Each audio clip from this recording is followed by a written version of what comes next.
conference of this project Inclusion Matters, using performing art towards cohesion and tolerance.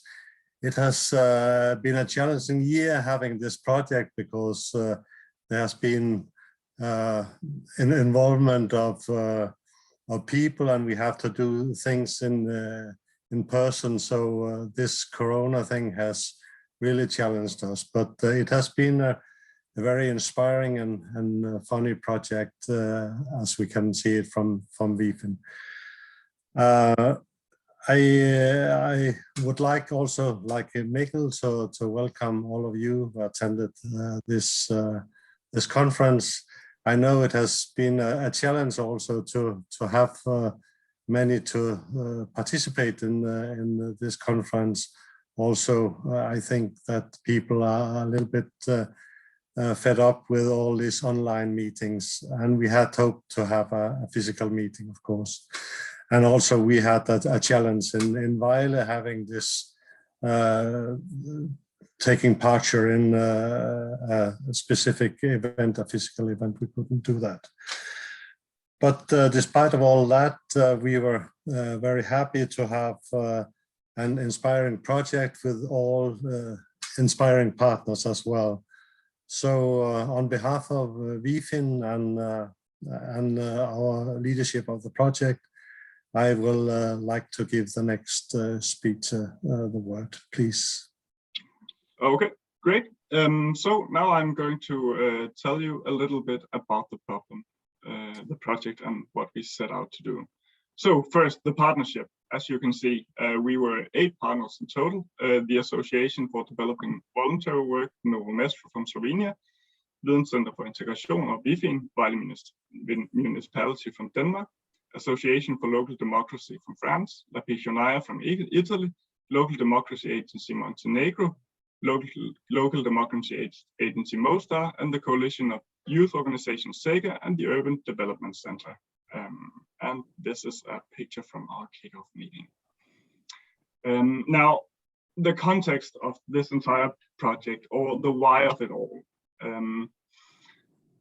For some time, or ever since 2015, refugees and migrants have become an increasingly sensitive topic in European politics. And that's obviously because of the increased inflow of refugees and migrants. This has unfortunately fueled xenophobic attitudes and increasing violence against minorities. In 2017, we had 705,000 third country nationals seeking asylum in European countries. And these problems we set out to alleviate through this project, and obviously also to forge some quite concrete bonds between local communities and migrants. Because by intermingling with each other and getting to know each other on a more personal level, that's really where we connect and where we fuel this cohesion. Now, we found that other people have had very good experience in bringing together local people and migrants through performance arts, and that's exactly because it can be a great way to express yourself in a non-verbal medium. Oftentimes, having a common language can be difficult, especially when you're working with people from all over the world. So engaging in art forms in which the verbal side isn't very present can have an enormous impact. And thus the project was born. And we've been working very hard on it for the last couple of years. And we're looking forward to presenting our results at this conference. So we had some quite specific goals when we set out. The kind of main goal was to combat these harmful stereotypes that often propagate in media of migrants, and to foster social inclusion and cohesion. Quite specifically, we wanted to develop a methodology for how we were going to approach the project, develop a guidelines for the teaching of the methodology. Then we wanted to implement the specific art forms through local workshops. This includes a final performance and video. Obviously, a final video displaying the process, and an evaluation of the project. And as Ib mentioned in the beginning, we actually had an issue with the final event at Spotlight, but I'm going to say a bit more about that later on. So the results. Well, in the end, we actually achieved much of what we set out to do. During the length of the project, we gathered artists in Vicenza, Italy, in order to collaborate on a pedagogical workshop to get the ground feeling of what we're going to do. And from that point on, we disseminated our chosen art forms and the methodology in the local areas. We gathered migrants and locals to participate in our workshops and to create the art. The guidelines and the methodological framework will be presented by Gloria Marini from La Piccionaia. Following her, Katisha Yaneva from ALDA North Macedonia, or the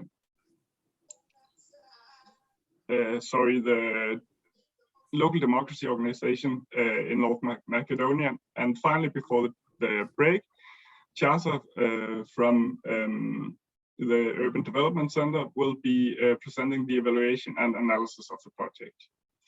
Now, the spotlight situation. Originally, we were going to have had this conference in conjunction with the Youth Festival Spotlight in Vejle. But unfortunately, due to the coronavirus, the festival got postponed from last year to this year. And this year, it wasn't possible to gather people physically in Vejle. So unfortunately, we weren't able to do that. But instead, we're very, very happy to welcome you at this online conference. So to continue this conference, I will kick it over to Antonella Valmarita, who will talk a bit about the state of migration and inclusion in Europe. Yeah. Yes. Thank you very much.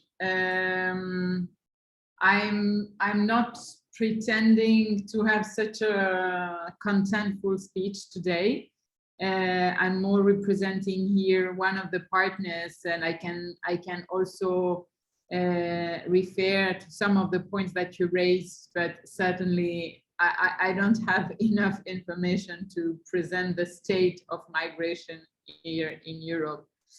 I want to say welcome and hello to all the partners whom I guess know me.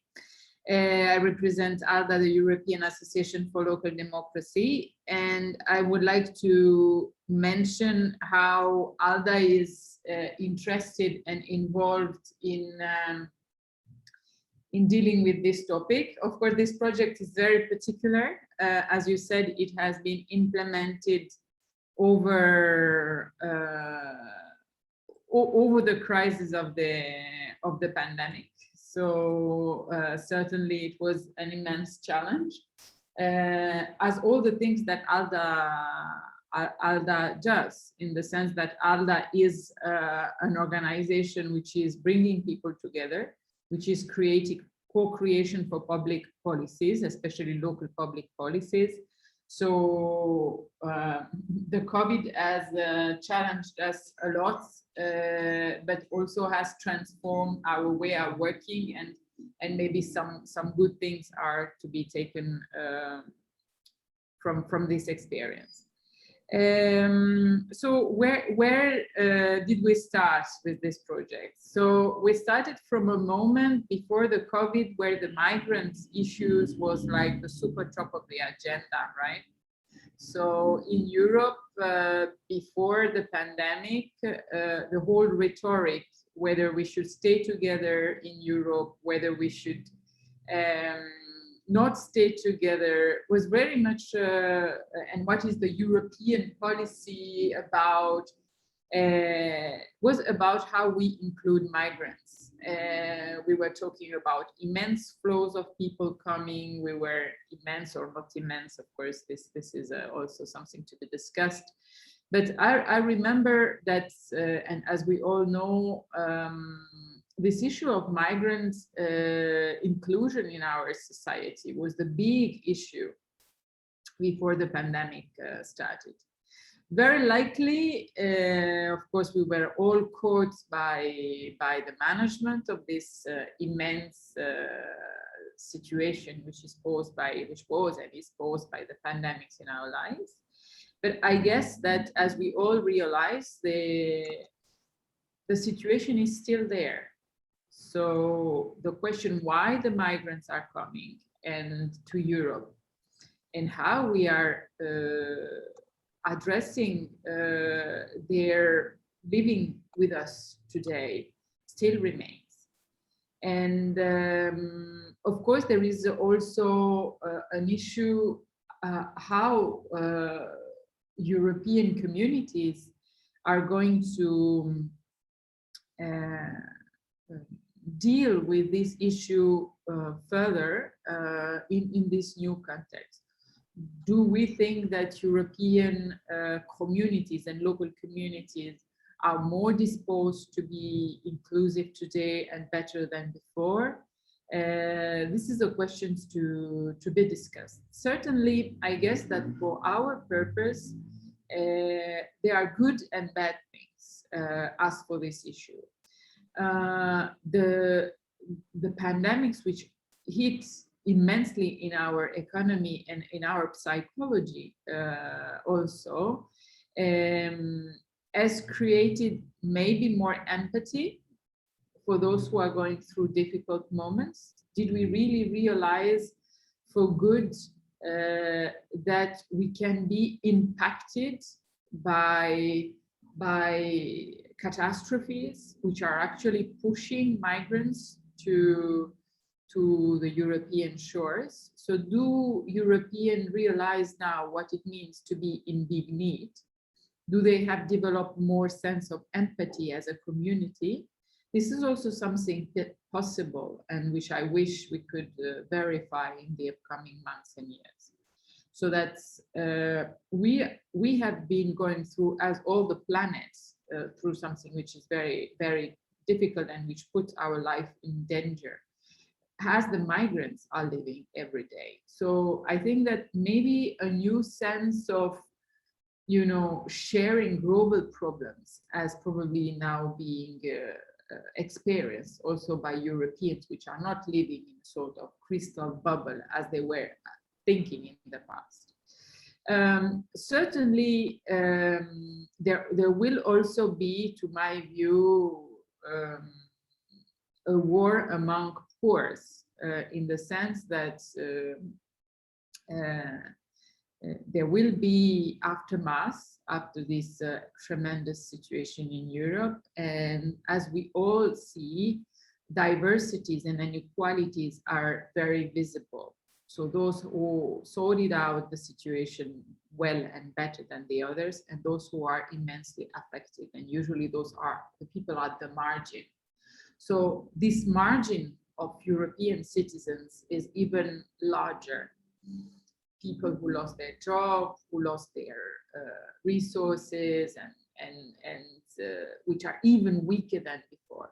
So maybe the inclusion of migrants will even be more difficult, because then you also have a big part of our society which are more fragile. So I think that our job here in this project and in other projects of ALDA are even more important, because I think that, as I often mention, the migrant flows into Europe are not temporary mistake.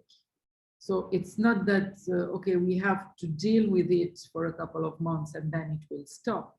This is, as we all know, very likely a process which is going to continue in a way or in another, and which is part of our radical changes in our European societies.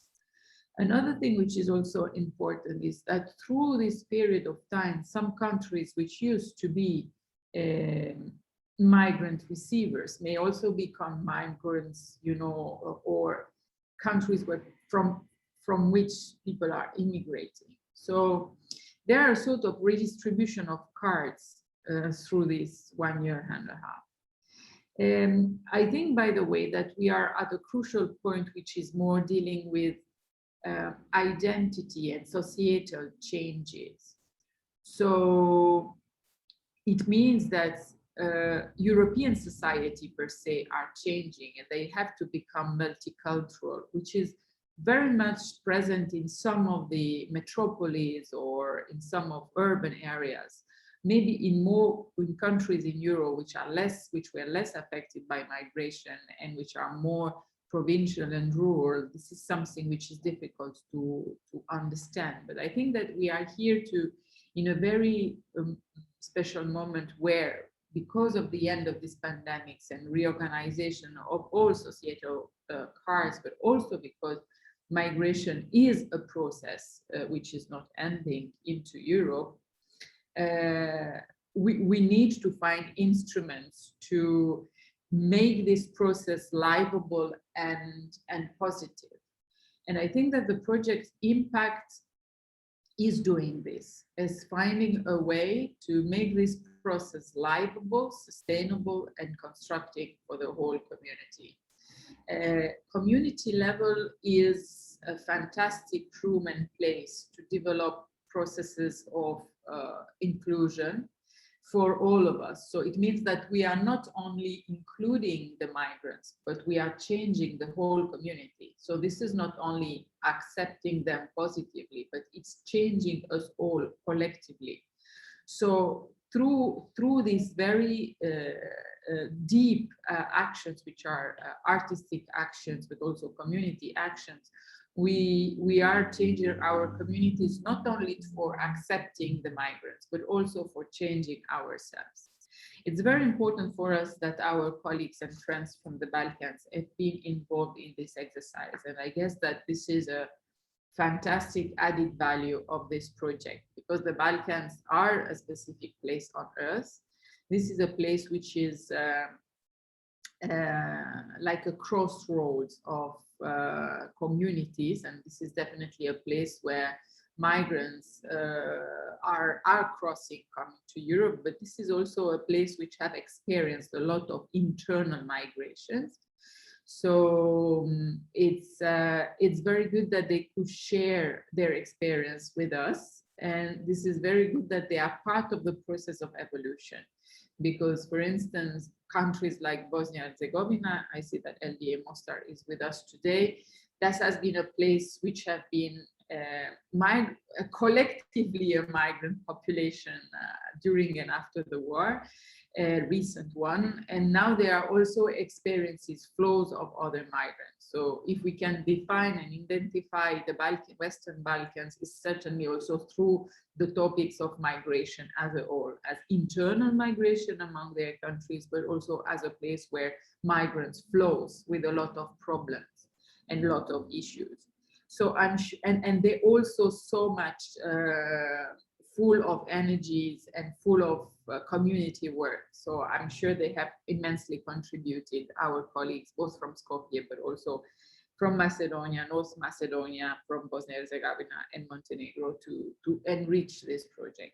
Alda is very active in this, and I will soon conclude to say that this issue of communities and inclusive communities is a key pillar of our strategy for the next years, and we try to bring this issue also in our relationship with our European partners. So for us, an inclusive society is a successful society and community. We look at the migration from various angles. This one, which is community and arts, the community level is one of them. We are also working on a project and recently, which is called Migrants and Employment. So we do work also from that perspective, how to generate also projects which are supporting the inclusion of migration from that perspective, and also from the women's perspective. So how to generate employment for women migrants,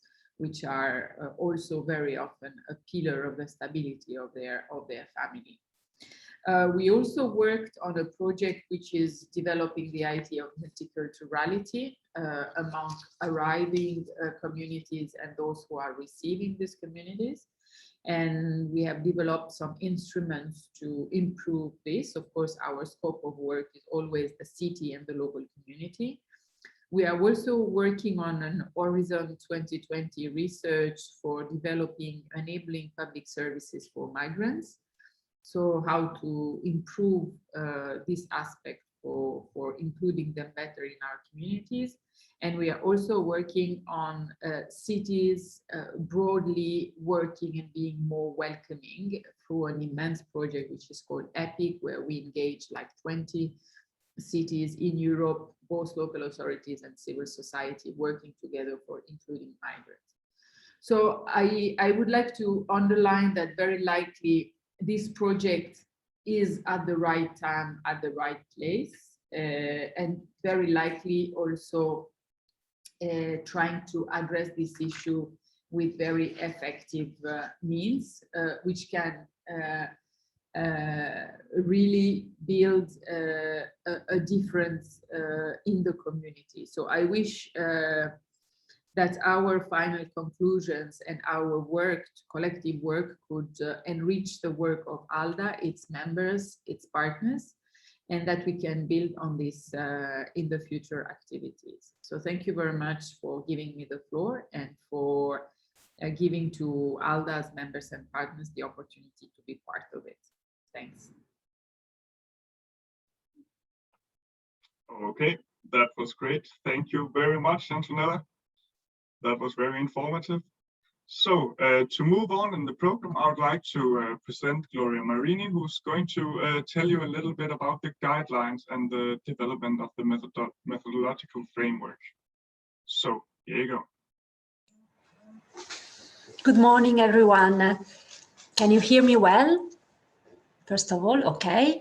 And then I'd like to share my screen to share with you some materials to better explain and tell you what we did as a consortium of partners. So I'm going to share the screen. Let's see. Every time seemed the first time when one tried to do it. Okay, just a moment.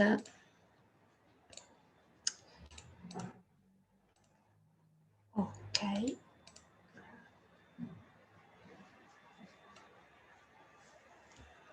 No.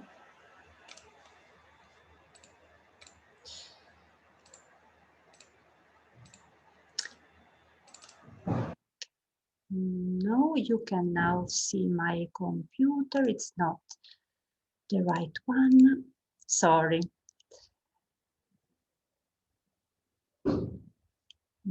I try with this. Now, can you see my presentation? Okay, perfect. Presentation mode. Okay. So, as Mikkel said, my name is Gloria Marini. I'm here from in behalf of La Piccianaia, which is a center for theater production based in Vicenza, in the northeast of Italy. And we have been partner of this wonderful project with really amazing partners. And as a part, our contribution within the Impact project was focused on the development of methodology. As Mikkel said before, the methodology of Impact is based on the use of theater and performing arts for social inclusion. And I liked very much what Antonella just said about not only social inclusion of migrants and refugees, but also to change our own local communities. So it's a process in which everyone changes and in which everyone wins with fostering solidarity and empathy. So we were in charge of the coordination of the pedagogy development. And I think that the main reason because we were partner of Impact project is our idea of theater and art, which is an idea shared by each of the project partners. So theater, of course, and performing arts, of course, as a form of art, but also as a tool to promote the human being. And we strongly believe in that, also as a social cooperative, which we are. and so a tool to foster the social, relational, and cultural growth of individuals and communities. So a particularly effective tool, especially to work within social context.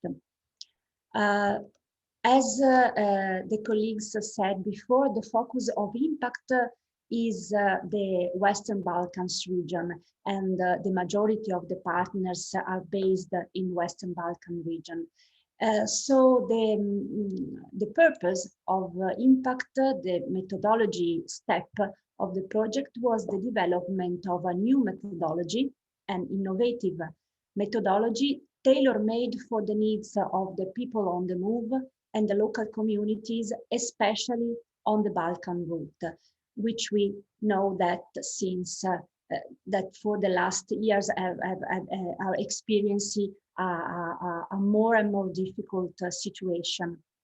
But this methodology, as a result of a European project, needed to be something adjustable and then applicable throughout Europe. So with adjustment, applicable and used all across Europe. So applicable in different local contexts with different needs. So the first step to implement this action was to ask to each partner of the project to select 2 artists from their own country and from their local context. So in total, 14 artists was selected. They were actors or people from active in theater, but also in other kind of arts, visual arts, for example, dance, all already committed and interested and experienced in the use of art for social inclusion. They were also experienced in work with young people and work in social context. And once the artists were selected, we asked them to produce a research about their experiences and the already existing best practices for the use of arts for social inclusion. Then we collected their researches, and this was the first result of this part of the project, to have gathered all the existing methodologies for social inclusion, specific for refugees and asylum seekers in the various countries involved in the project. This was also the starting point for the next step, which was the pedagogical workshop, which took place in Vicenza, July 2019, before the pandemic. So we were all in Vicenza. The 14 artists came here to have 4 days of intensive work.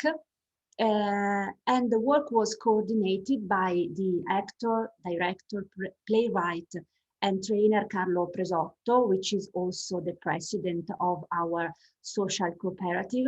And he's very experienced, and he has a vision of theater as a relational tool, very effective to put people in relation with each other, and to foster the growth and the development of the human being. So he was the right person to do this task.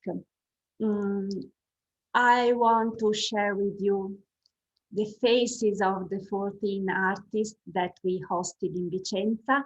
As you can see, there were both female and male artists, younger and older one, coming from different backgrounds, from different forms of art. So it was really a great team which worked very intensively and with great result. And we are very grateful for them, both for the professional, on the professional level, and on a personal and human level as well. And this is the conductor, Carlo Presotto. I wanted to present him as well to you. These are the artists. I wanted to name each of them to you. So we had Sanimir and Christian from Denmark, Sonia and Bojan from Serbia, Ali and Sead from Bosnia and Herzegovina, Clara and Simon from Slovenia, Milena and Tomka from Montenegro, Rosella and Valentina from Italy, and Elena and Anita from Macedonia. So what did they do during these 4 days? They worked, they shared their experiences and best practices. Of course, they shared the research that they did in advance, related to their respective context of origin. They discussed the effectiveness and possibilities of these various art strategies for social inclusion. And they brought in the workshop the needs of their local context. I want to quickly mention the 3 main needs that come immediately at the beginning of the work. The first one, so the methodology, of course, was supposed to allow the implementation of, let's say, intercultural workshop with art and social and with art and any kind of art for both migrants and refugees and local citizens together, working together. So which features do this kind of workshops and activities had to do? One need was that came out was the duration of the activity. As La Piccianaia, we had, for example, a long experience, a more than 10-year experience in intercultural workshop. We normally, our activities can even last 8 months. And at the end, we come up with a final performance open to the community. This was the first thing that came out. There's no way to do such a long activity, especially in the context of the Balkan region, because people on the move, they often stays a very short time in a place. Their goal is to move forward as soon as possible, because Western Balkans are not their permanent destination. They want to go further in their journey to Europe. So they can stay a few days also. So we needed to find out how to implement a very short activity and yet effective. The second topic and issue was the language issue, because of course the migrants and refugees, they often don't speak the language of the local citizens, so how to put them together. They even often don't speak English or are English good enough to allow an effective communication. So a problem was how to overcome the linguistic gap. And of course, art is a very interesting tool to do that. And then the third issue that emerged was the one related to migrants' needs and motivation. We learned that migrants are often not so motivated to integrate themselves and to be in touch with the local community, for the reason I was saying before, that their purpose is to go on, to go further. They don't want to stay long. And also their needs, they are mostly basic needs. They need to sleep, to eat, they need food, they need health assistance, they need a roof on their head. So what can be their motivation to engage in some artistic work? That were issues to deal with. So the challenge that the working group faced was to develop a methodology for intercultural workshop, let's say, to simplify, which could meet a series of needs, bring together migrants and locals, which could adapt to the group's specific needs, because you have to focus on that every time on the specific target group that you are working with. Adapt to different art form, depending on which is considered the most effective for that specific group, and also the art form of the conductor. So, and as I was saying before, the activity should be very effective and yet very short, and yet to allow the performing of a simple public performative restitution in order to multiply the effect and the impact of the action among a larger community. So what did during the 4 days? The group of artists worked on new tools, techniques, and methods. They experimented upon themselves the different options that came up, ideas and vision, and they began to develop a coherent methodology. I would say that they experimented the methodology upon themselves as an intercultural group, because the good thing is that the group of artists was itself an intercultural group during the workshop. So some issues of an intercultural group already came up during the pedagogical workshop. Of course, keeping in mind that they were not in condition of criticalities during the pedagogical workshop, while the local implementation of the activity with migrants and local citizens is often implemented with people in criticalities. So this aspect was taken in account very seriously. I want to share with you some pictures of the days of the workshop with team building activities, which were made during the workshop, but were going to be useful also for the local implementation of the methodology. So team building activities, of course, learning session. They studied, they learn, they go deep in theories, in strategies, in tools. And of course, sessions of sharing and discussing, and everyone was really active and involved, and really everyone put their own precious contribution to the work and to the development of the work. Much sharing and much discussing, and also they experimented, as I was saying, upon themselves artistic expressive exercises.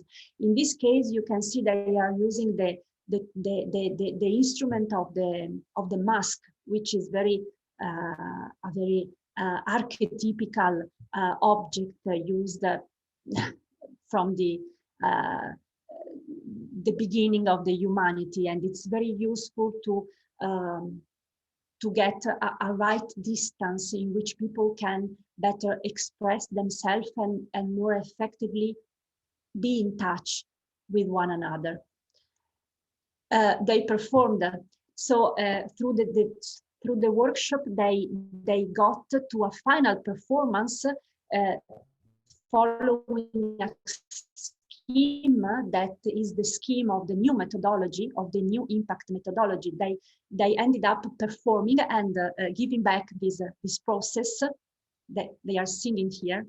Anita is an excellent singer with an audience, because in the meantime, when the pedagogical workshop was taking place, we managed to do a project meeting with the partners. So the project partners had the chance to attend to the final performance, and therefore to share and discuss the impact and the effectiveness of the action. And I wanted to share with you also the goodbye moment, because I think you can guess that this kind of activity has the power to really get people close to one another, but may also on a personal and human level. And this is what happened during the pedagogical workshop with the artist, and this is also what the impact methodology is meant to produce when it will be applied, and it has been applied in the different local contexts. So to get people close to one another, to foster solidarity, empathy, and to empower people, especially those experiencing critical situation. Very quickly, I want to present you the main point of this new impact methodology. Of course, I won't go in details because it would require a much longer session. It's a combination of existing strategies and combined with new approaches that, of course, were developed according to the actual needs of the today's situation of migrants in Western Balkans.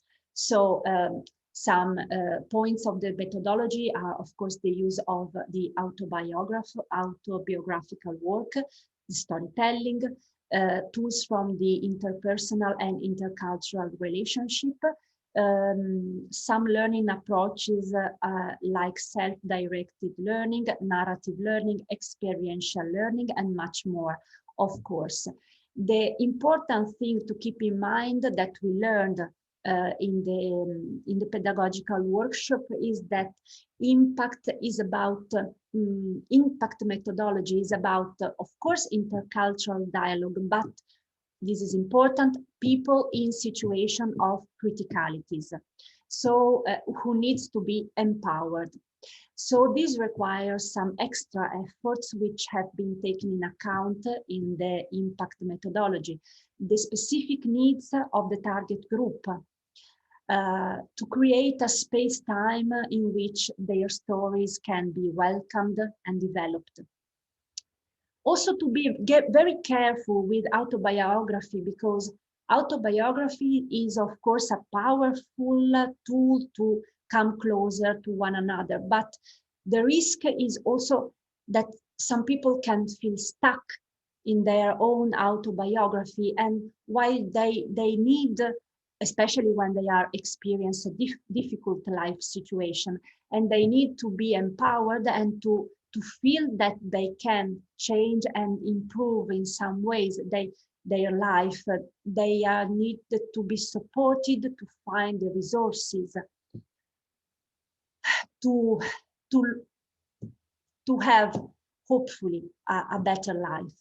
Of course, very important is the mediation of object, as I was saying before, in order to get this right distance, to better express, to better receive the other. So objects, masks, puppets are very welcome in this kind of methodology, which of course it needs to be not artistically not demanding, of course, because we are not talking about professional artists, and also needs to allow the turnover of the participants, because, as I was saying, the participants can change very quickly.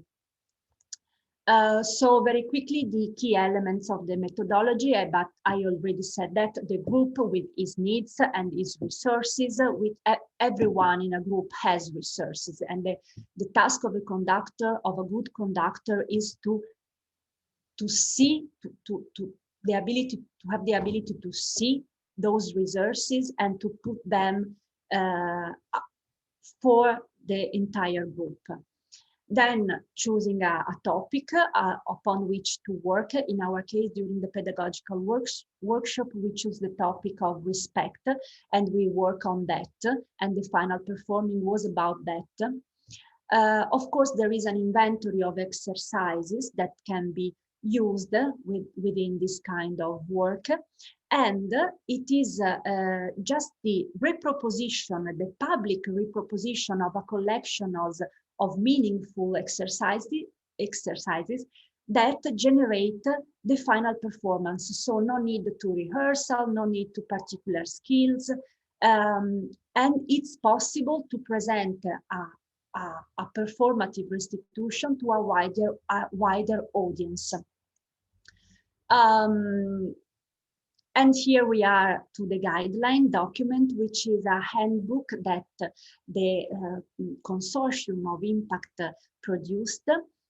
It contains everything that I try to tell you now, and much more. Of course, it is composed by nearly 100 pages, so it's very deep and very precise, and it contains all the tools and the instrument to implement the impact methodology at local level, in order to share, we hope, the impact methodology throughout Europe. Last thing I want to briefly share with you, give you a quick insight of the contents of the guideline document. It is composed by 4 sections. The first one is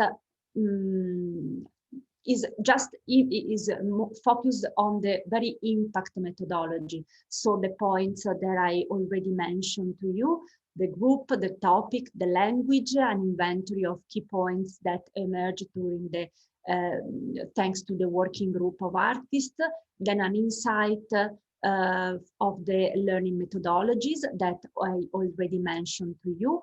Then the scheme, the work scheme that was experimented during the pedagogical workshop, I was saying about respect. So there is the work scheme, there are some tools, like, for example, the mask that unmasks, referring to what I was saying before. Then performances materials, a very extensive inventory of exercises that can be used within intercultural workshops. Then a focus about difference, because of course this is an important topic when we are working in intercultural context. The second section is about how to train the trainers. So there is a strategy to how to train new trainers in order to multiply the impact of the project after the end of the project itself, a useful bibliography. The section 3 contains the adaptation of the methodology to the different local context, because after the pedagogical workshop, the artists went back to their country, and they designed an adjustment of the impact methodology, especially for their target group and for their local context. So they implemented the local activities, and we have in the guideline document the report of each local implementation from each country. So Slovenia, Bosnia, Montenegro, Serbia, Italy, Macedonia, and Denmark.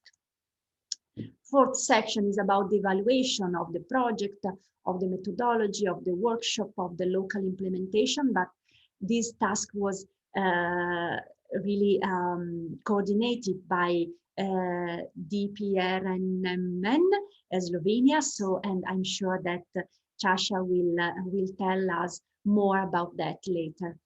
So I think I'm done. Sorry if I've been too long, and thank you for listening.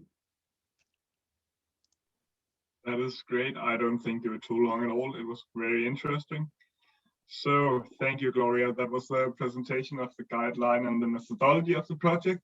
So now we move on to Katika from the local Association for Democracy in North Macedonia, who will present the promotional video for digital education. So the stage is all yours. Thank you. Okay, just to share my screen. Hello, everyone. So I'm Katica from Alda, but the office based in Skopje, and I will just briefly actually do a presentation of the video that we did as a second main product in this project. at the end of our conference, we will actually see the video, so I will not enter in very much details to explain what the video is. First of all, I would like to thank to Gloria for her detailed presentation. Very interesting. I was working on the design of the publication. I have the chance actually to read everything what was in that publication, and for people working on that topic, it can be very useful and interesting.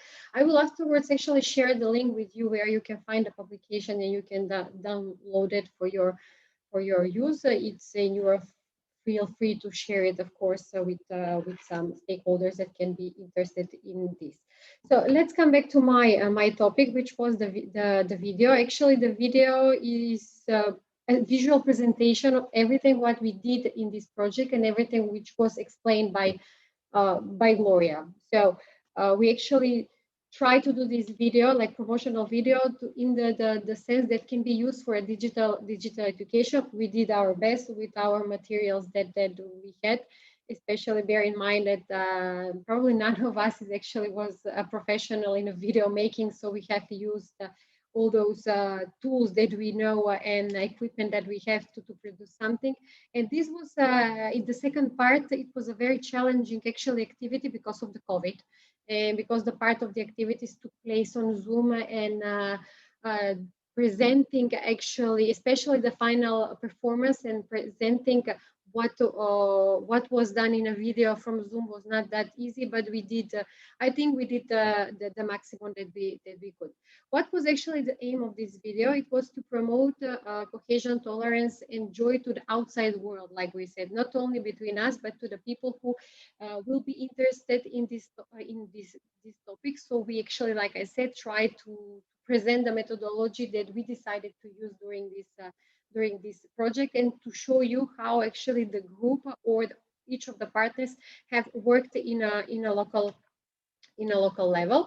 The idea actually of the video was, or our expectations of the video, we will see afterwards what the results will be from this tool. It was kind of, I have listed here several of them, but it wasn't kind of to try to change the mindset of the citizens, of the people that around us, that are not specifically included in the work with migrants, but they are here. They have listened about that, and the idea was actually to do kind of a raising of awareness of the citizens.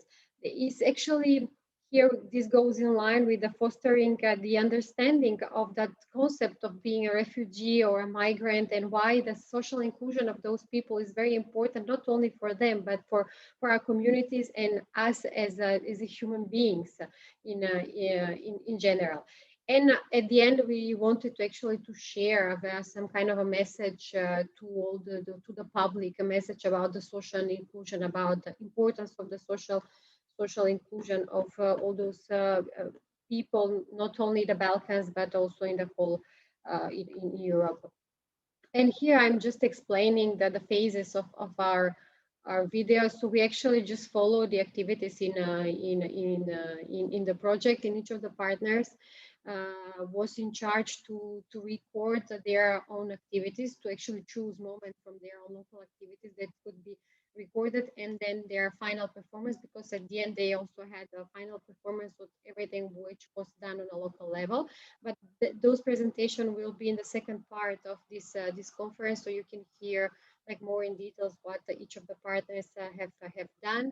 Then we have asked the partners to conduct interviews with the stakeholders included in the project, like the refugees, like local citizens, like the trainers, the artists, and even the project partners, giving their opinion or just a reflection on this situation. And one part of the video is actually presenting. It's more presenting that international event that we had, where the artists were trained on this specific methodology that we are using in this project. And then again, I can see, so the video will start with a general presentation of the project. We have a narrative explanation and also subtitles in English of the narrative part, and then we have in the second part is actually a presentation, very brief, I would say, slides, inserts of each record of pedagogical workshop done in Italy. I mean, the international event. Then the third part will be the local workshops. I mean, the activities with the refugees done in the local communities, and then their final performances. And of course, we will end with some conclusion of answering the question, what is social inclusion, and what is the meaning of that? And we have asked some of the artists included in the project to give us an answer on this question.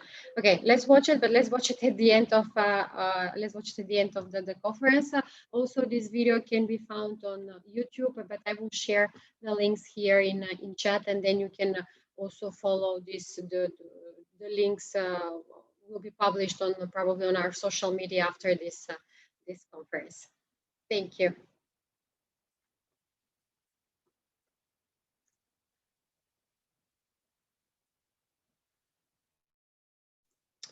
Okay, there we are. Just needed to unmute. So thank you, Katika. And we look forward to seeing the video later on in the conference. So next point is Chasa with the evaluation and analysis of the project. So here you go. Hello, everybody from my side as well. My name is Tiasha, and I'm here on behalf of the Association for Developing Voluntary Work, Novo Mesto, from Slovenia. We've been in charge of the evaluation of the project, so I will share my screen to better present you the evaluation. Can you see my screen? All right. So the present evaluation report assesses partner meetings, the workshop held in Italy, the preparations, ambitions, and expectations of the artist before the local implementation, also their feedback on the successfulness of it, as well as partner observation of local implementation, and finally, the partner's assessment of the project. We've applied self-evaluation among partners, pre- and post-workshop questionnaires for artists, as well as verbal and non-verbal evaluation used for the users. The pedagogical workshop has been pre-evaluated by application of questionnaires, as well as after the workshop, where besides questionnaires, also the verbal evaluation as the expression of art has been applied. There have been 14 participants, as we heard already, to the workshop, who beside partners evaluated the workshop at the end. The vast majority of participants agreed or strongly agreed at the beginning of the workshop and aftermath to have the competences related to the successful and effective completion of an artistic workshop for migrants. To name few competencies that have been evaluated: body rational competence, competence to recognize emotions, communication skills, competence in conducting groups, handling unexpected events, handling failures. They all express that they need to exchange experience with others, hearing other practices, and becoming more familiar with the topic of inclusion of migrants through art, perhaps doing more team building activities and overall learning about new contemporary methods of art and for the inclusion of migrants. At the end of the workshop, 10 out of 12 artists felt extremely capable to conduct a workshop for inclusion through performing arts, while the other two had some reservations about it, but were definitely being able to conduct it with an assistant. Local activities have been evaluated by artists, participants, and project partners. The local workshops were created in a way to achieve better understanding of migrant state of mind and raising awareness about it among local citizens. Moreover, the art has been used as a tool to create a protective and expression welcome atmosphere among migrants, allowing them to socialize and speak out sincerely without reservations and restrictions. So all the artists are satisfied with the implementation of their local workshops. Their satisfaction is based on the happiness, activeness, and enjoyment that were actually the feeling of the participant. They report that participants were open-minded, communicative, creative, and very active. Artists evaluated participant satisfaction by verbal and non-verbal questionnaires. Their feedbacks are rather positive, which shows the enthusiasm and satisfaction of participants. Partners' observations of the local activities go to the recognition of strong synergy between artists and participants. Active participation and motivation are the key. Partners report the recognition of innovative methodologies. Throughout the project, partners' communication was very good, followed by dynamic work. Partners conducted effective online and in-person meetings. Overall, the process of the project development was a thoughtful experience. Through excellent partnership and exchange of experiences, development of new techniques and methodologies, artists and participants improve their personal and professional skills. Overall, we report considerable impact on migrants as well as local stakeholders. That's it from my side. I think there were only very positive feedbacks from target group, from partners, from artists and local stakeholders. So very good job to all partners. Thank you for your attention. Thank you, Jasa. So everyone, that concludes the first half of the conference. And I think it is on time that we take a small break. So I will see everyone back here at 14:30 for the presentation of the local workshops. Thank you so much for your attention, everyone. See you back here 14:30.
Okay, so let's just give the last people a minute or two, if there should be any stragglers left before we proceed.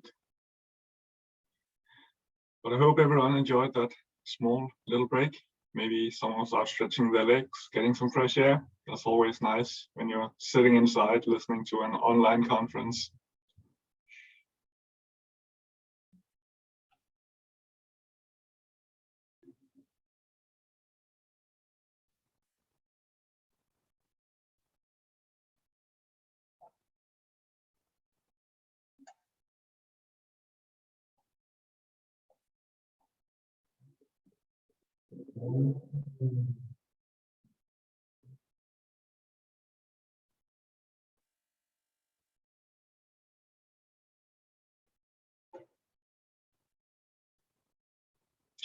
Okay, so I think it's about time we start up again.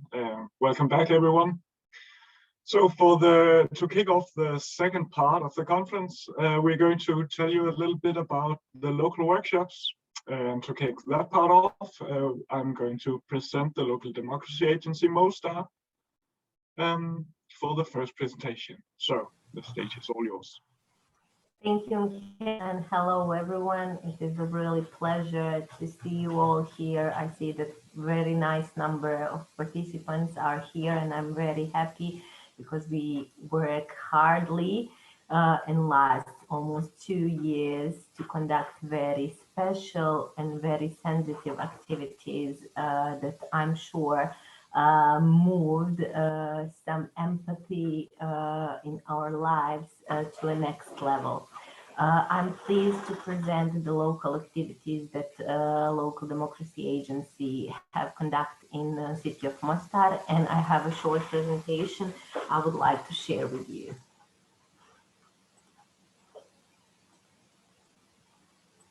I hope you see my presentation now.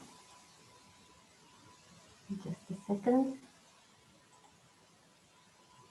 Okay, so we were asked, oops, I'm sorry, is game a play? This is a question that came up after the local activities we have conducted, but before that I will show you how the process went through here in Mostar. So the core idea of the project was to offer Western Balkans refugees amusement and social inclusion opportunities by using theater and art strategies. The most challenging part of the project was, of course, phase 2, where Balkans artist groups put in practice the exchange best practices among European theater companies with previous experience in working with refugees through art workshops with Western Balkans refugees and local communities, and have produced the final performances. Of course, our artists participated in the workshop in Italy, and I will not come back to that activity as Gloria really nicely presented it. So after that, we started our trip here in Mostar. From Ministry of Human Rights and Refugees in Bosnia and Herzegovina to the Refugee Reception Center in Salakovac. The Refugee Reception Center in Salakovac is managed by the Ministry of Human Rights and Refugees of Bosnia and Herzegovina, and it has a limited number of accommodation facilities and provides basic services important for asylum seekers and refugees. There is about 180 beds in an asylum camp in Salakovac, and before we started anything to do with the camp, we needed to get the approval of the ministry, which we gained in the first few months of the local activities. And there was a long path to enter the refugee camp. And after that, this is how our journey started in the asylum camp Salakovac in Mostar in Bosnia and Herzegovina. We had more than 100 participants, migrants from the camp and young people from local community. I have to say that this was really intensive part of the implementation activities in Mostar, where we started in the beginning of December 2019, and we were very, very lucky to be able to start with the activities with the, before Corona pandemic. And we were happy that we are able actually to do it in live, because this is really a different sense to implement it in that way. So we implemented a 15 days workshop. We worked for 5 weeks from beginning of December till the end of January 2020. And we created 3 groups of migrants, and we were working with them with 5 days workshops. So we worked every Monday in the next 5 weeks with one group, every Wednesday with the another group, and every Friday with a third group. And by the end of the January, we finished our story with the direct work with the migrants. We started with the conversations and opening our hearts and minds toward each other. And it was very challenging process because we had really big issue with the language, as they mostly do not speak English. And on the other hand, we are not familiar with the languages they are talking. We had one of our artists, which is familiar with the Turkey language. So it was very helpful at that moment. But we used other tools to cooperate with them. We drew together, we played together, we tried to understand each other, how the path of their lives went through, and also sharing our experiences, especially referring to the 1991 till 1995, when we have a war experience here in Bosnia and Herzegovina. I would like to share with you a short story from one of the girls from the refugee camp. My name is Maya. I'm 9 years old. My parents are named Mohammed and Fatima. We are from the city of Herat in Afghanistan. I departed my home while I still was in my mother's stomach.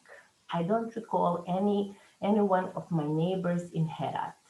We headed to Iran from Afghanistan. I was born in Iran, and from there we went to Greece.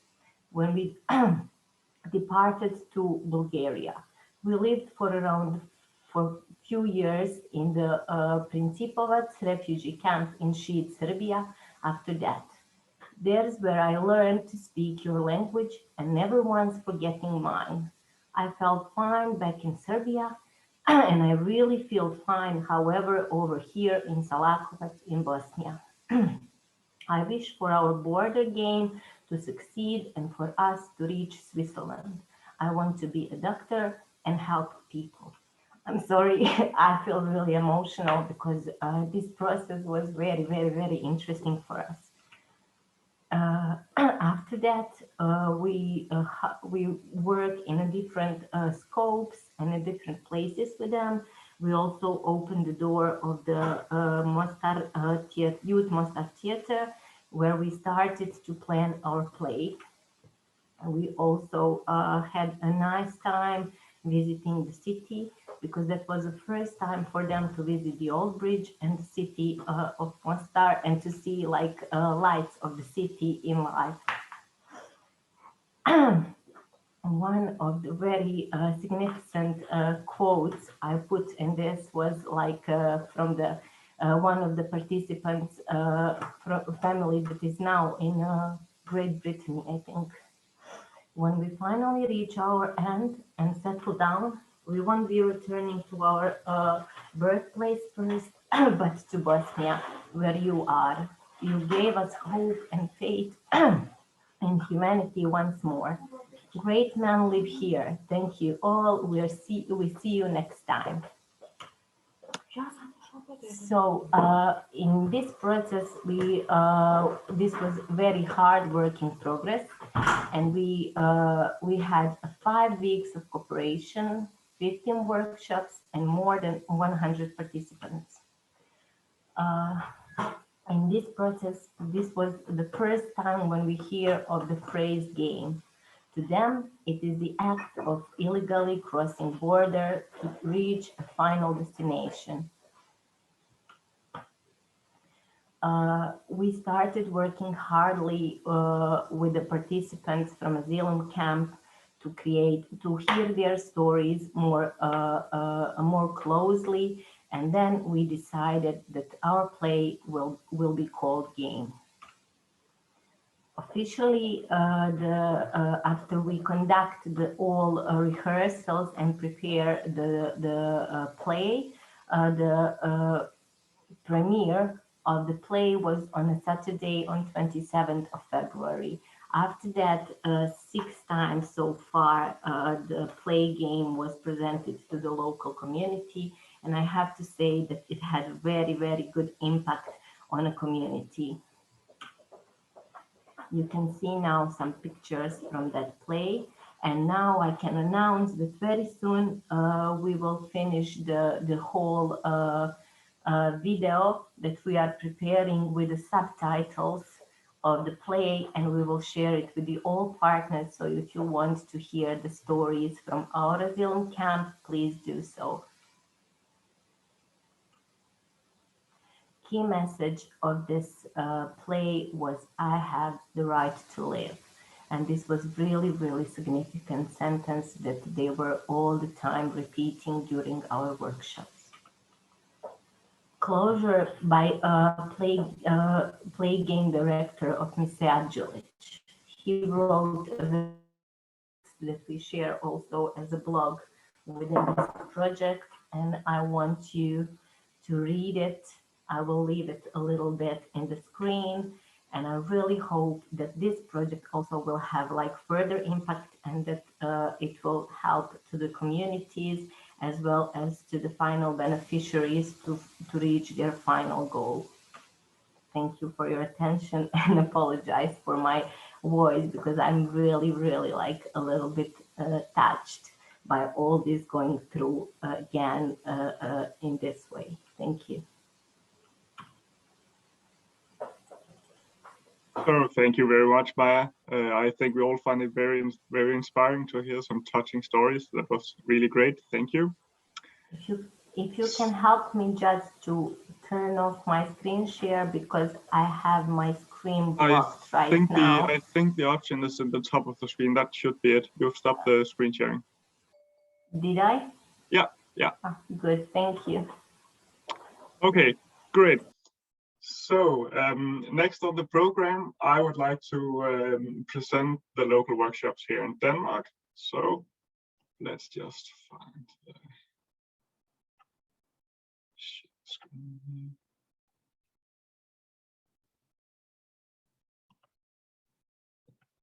What's that one? So can everyone see?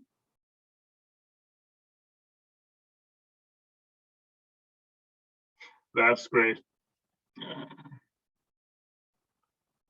And here it was. So being based in the Vejle municipality, we had a really, really great opportunity to work with the Red Cross Asylum Center in the nearby town of Jelling. The Red Cross provided us with really invaluable support, both in terms of us helping us locate the proper venues for the workshop, but also in terms of providing manpower. They also sent Christian and Sanimir, who were mentioned in the workshops in Italy that were mentioned formally. They also sent those. Besides them, we partnered up with a company called Chiara Animisme, run by Rebecca Caputo, who's a British artist based in Aarhus, who runs this puppet theater workshop. And it's really fun what she's doing, because it includes a lot of nonverbal art and a lot of nonverbal puppet-based art. So while the content of the play was very much based on the stories of the participants from the asylum center, the form of the puppet theater was based on her kind of creations. And we made it a very large point to make these puppets from easily gotten materials, so it would be easier to distribute later on, to kind of give it a bit more life after. So in total, we held 4 workshops with the final performance taking place on the evening of the last one. And all the workshops were facilitated obviously by us and by the Red Cross. So the first couple of workshops were spent figuring out the story and kind of how to practice moving inanimate objects. And you'll get a bit of a taste on how they did that later on. I've got a little video to show you.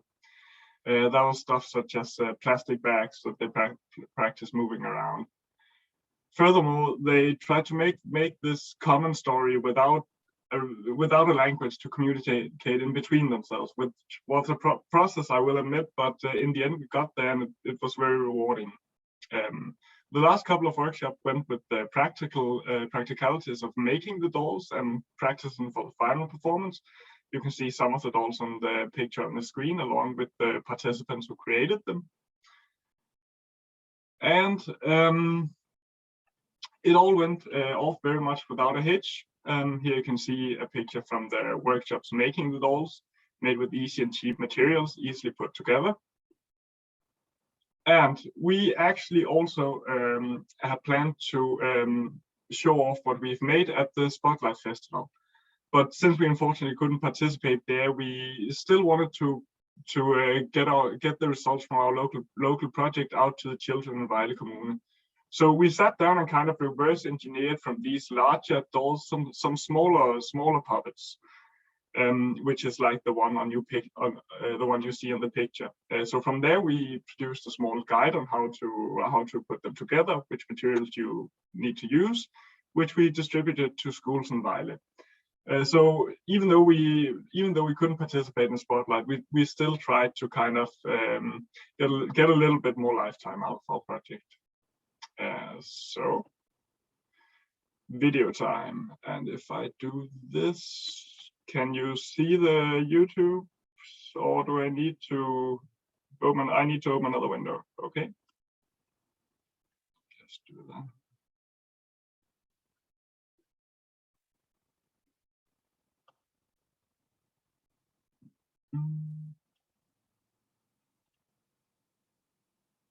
And it's on screen now. Great.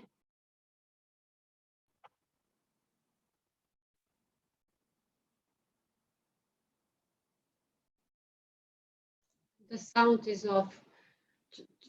Just can you please stop it? It's just a technicality. Yeah. Okay. When you are do a share screen. Yeah. Open a share screen. There is an advanced option, and then you have music or computer sound.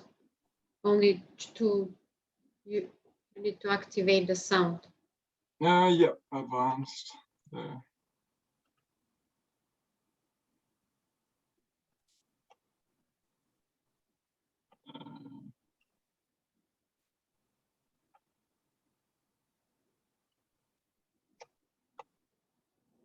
So I pressed share in the audio. Could you please tell me if there's any audio when I started? Still not? Okay. We'll just, I think we'll just start it without the audio then. It doesn't really matter that much. We'll just jump the interviews.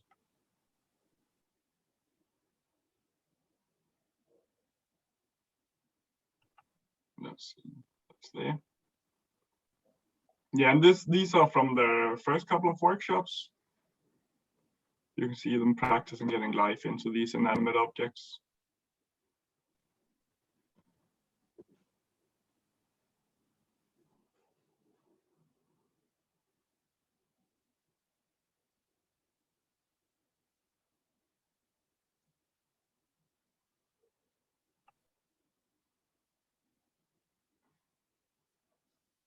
A bit more from making the puppets.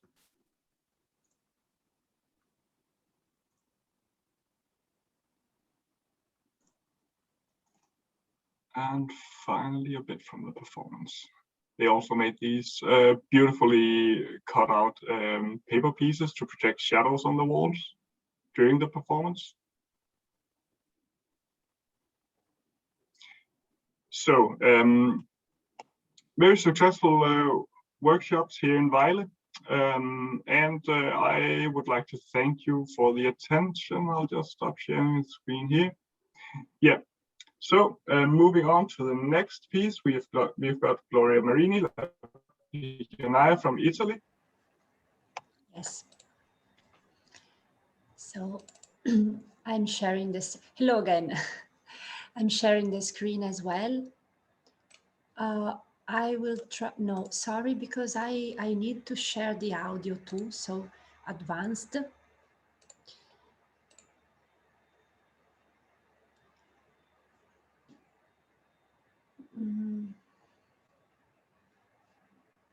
Okay.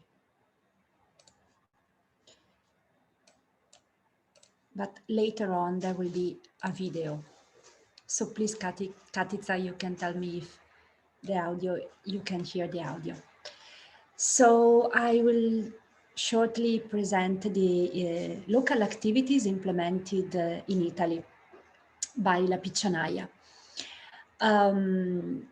Here is the promotional image that we use to promote the participation and to collect the participants to the workshop.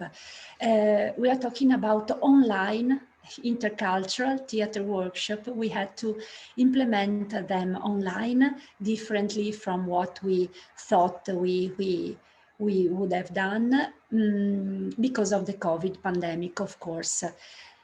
Because in the period that we had to implement the workshop, the restriction were still active. And moreover, the cooperative, the social cooperative with which we were cooperating to involve the refugees and the migrants had the instruction from the government not to promote social activities even online, because they would have need the presence of the operator, and so they couldn't support us in the process. And so we had to had a public promotion of the activity to collect migrants individually, but we managed to do that. And the workshop took place took place in November 2020 and December 2020, conducted by Rosella Pizzolato and Valentina Dalmas, which were the two Italian artists who took part in the pedagogical workshop in Vicenza. Rosella is an educator, a teacher of Italian language for migrants, a youth worker, and has a long experience in conducting intercultural theater workshops here in Vicenza. And Valentina Dalmas is an actress, a dancer and choreographer, and she is as well a conductor of dance workshops for youth, adults and elderly people, and she has as well worked in social context before. So we implemented 3 theater and dance workshops, each composed by 2 meetings of 3 hours each. So we try to test this strategy of a very short activity. From in November and December, 2020, there is a mistake, dedicated to young people of all nationalities, locals and migrants, between 16 and 35-year-old. This was our call to participate. The purpose was for them to get to know themselves and the others in the name of cultural exchange and theatrical play, with a performative final presentation open to the audience.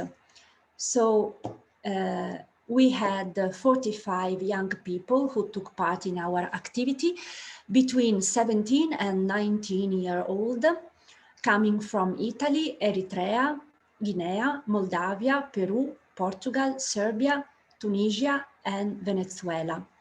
And as I was saying, we implemented the activity online. So for us, this was a double experimentation, because we had both to test and to experiment with the new impact methodology, a short one with a final performance, and also to deal with the online implementation, and so to adapt the methodology for the online environment, exploring its limits, of course, obvious limits, but also its possibility. Of course, it's something different from any kind of activity in presence, but we managed to discover some really unexpected new possibilities. So we wanted to carry out within a few workshop sessions a meaningful intercultural action, to build a simple performance to be presented to the public at the end of the path, to spread to a wider community the meaning of the path, and thus multiply the impact of the action. And also we wanted to test the impact methodology and experiment with the different tools of the methodology, interpersonal and intercultural relationship tools, self-directed, narrative and experiential learning, autobiography and storytelling in the online environment. So for us, this was actually the challenge. The first workshop was dedicated to and entitled Theatre and Language. It was conducted by Rosella Pizzolato during 2 days, 3 hours each day. The starting point was an object that each participant was asked to bring, which they thought could tell something about themselves, something meaningful about themselves and their life experience. From here, they began a path through words and linguistic invention, also dealing with the different languages and putting the different languages into the game, passing through the basics of theatrical communication, voice, posture, gaze, relationship with the group and space, and the basic emotion of theater like joy, fear, sadness, anger, astonishment. This was also an introduction of expressing oneself inside feelings, up to the construction of simple theatrical scenes integrated by moments of reflection and sharing. And here I share with you 2 moments from the Rosella's workshop. It was quite, we had a really good time together. You can see Caterina showing her object from Portugal, for example, and explaining how it is meaningful for her. The second workshop was dedicated to body expression, conducted by Valentina Dalmas. Again, 2 days, 3 hours each day. A journey, 3 hours can be very long, can seem very long online, and they often are actually. In this case, everyone participated constantly.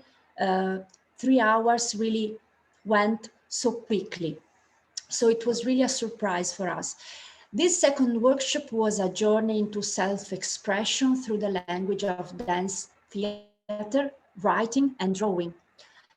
Focused on the topic of colors as a symbol of the difference and the richness which difference contained, and based on the body as a vehicle for expression of emotion and thoughts. During the workshop, each participant discovered through their own bodies what gestures, words, and drawings they can create by experiencing a certain color on their skin and inside themselves. And everyone was encouraged to be the bearer, thanks to their own culture of origin, of a different point of view from which to look at colors in all their shades. Again, some moments from the workshop conducted by Valentina. You can see here people beginning to doing some gestures, so to begin to have a connection with their bodies. meaningful gestures for them, which became the pattern for the following work with them.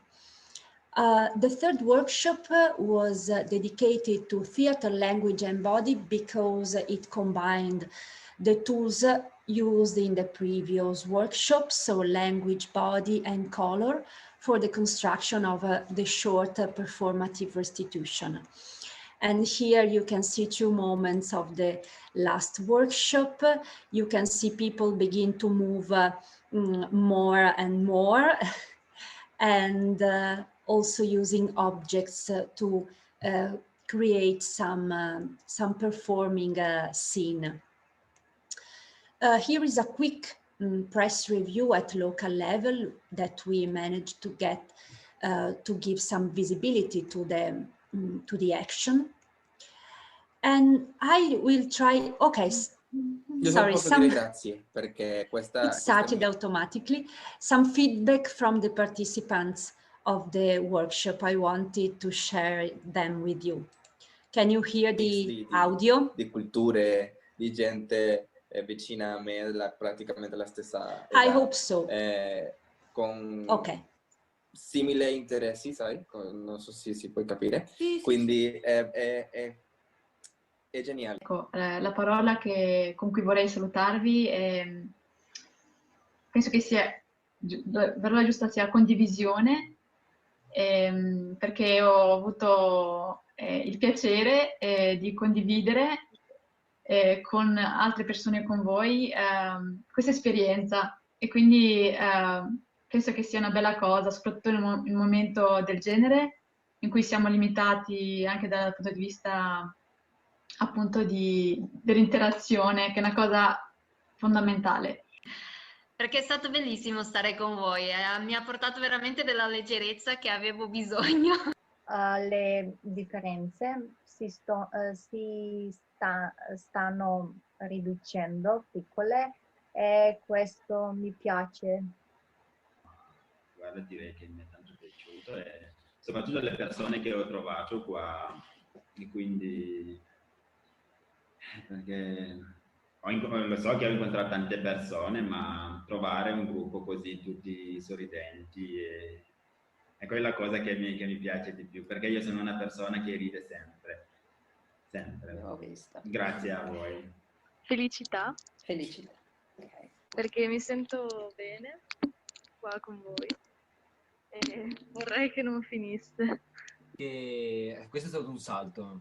È stato un salto per me perché mi sono buttato,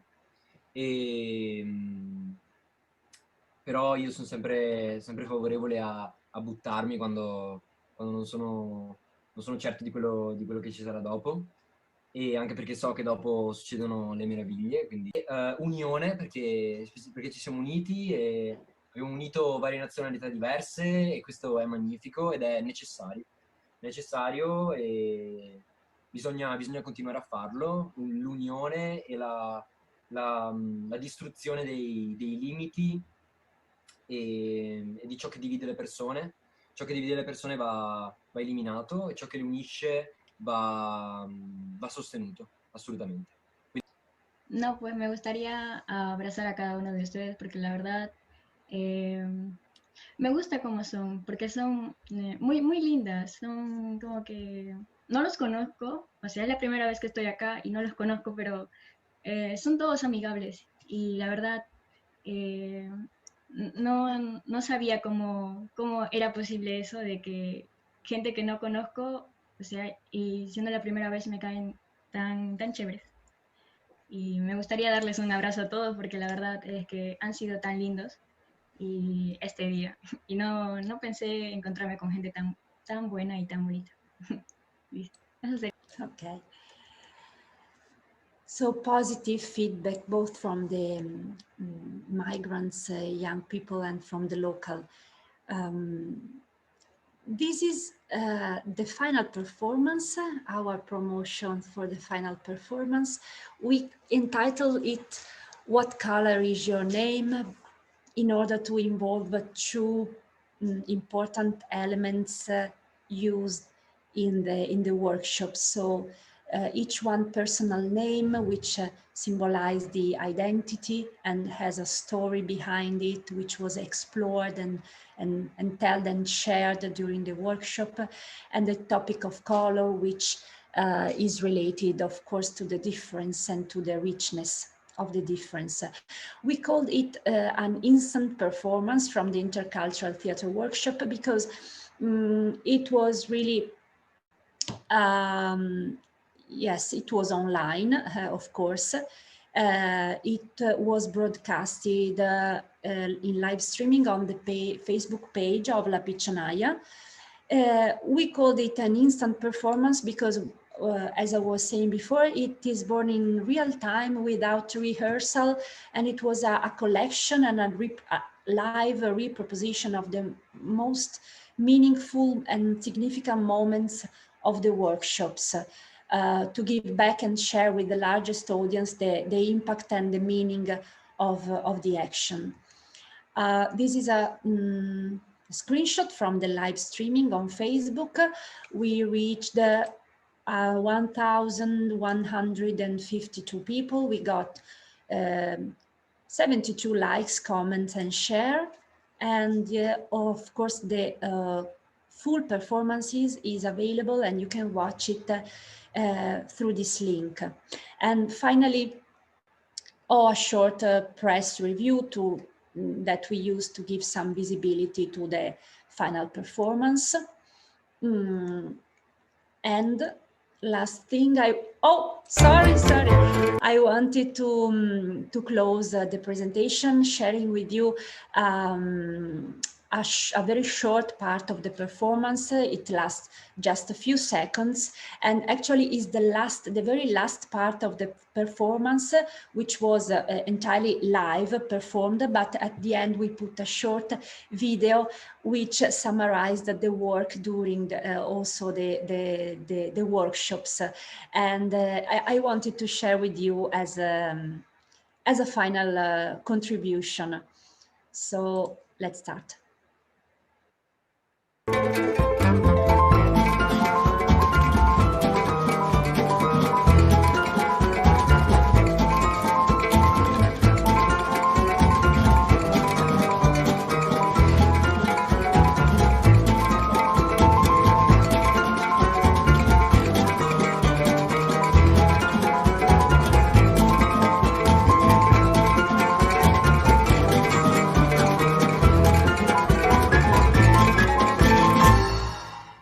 Okay, and this was the Italian experience, and thank you for watching and listening.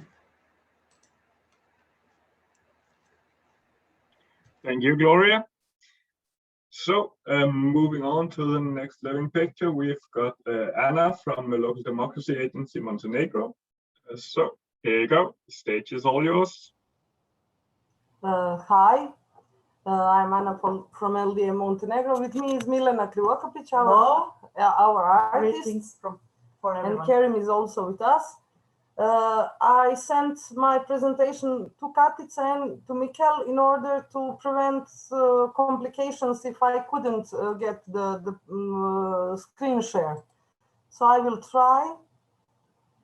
If we experience any problems technical, I would like to ask Katica or Mikel to share for me the presentation.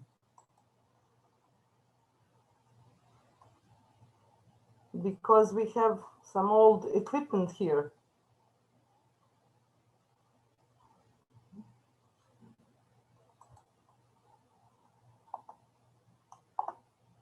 Can you hear me?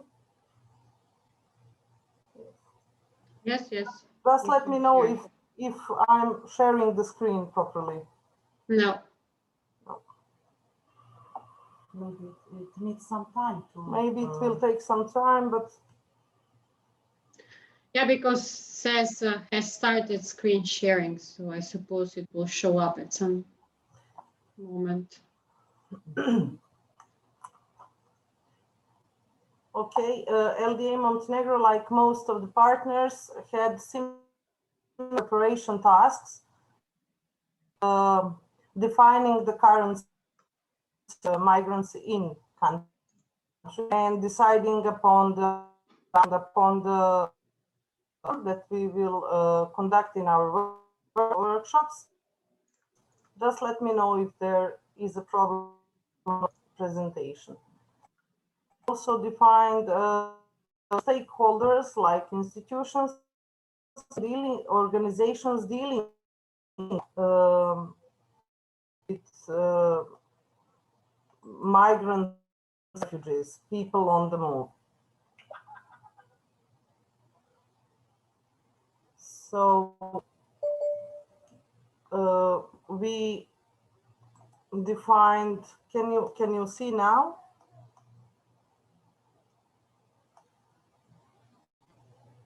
We can see your presentation. Okay. So we define categories of holders include in our work on the project.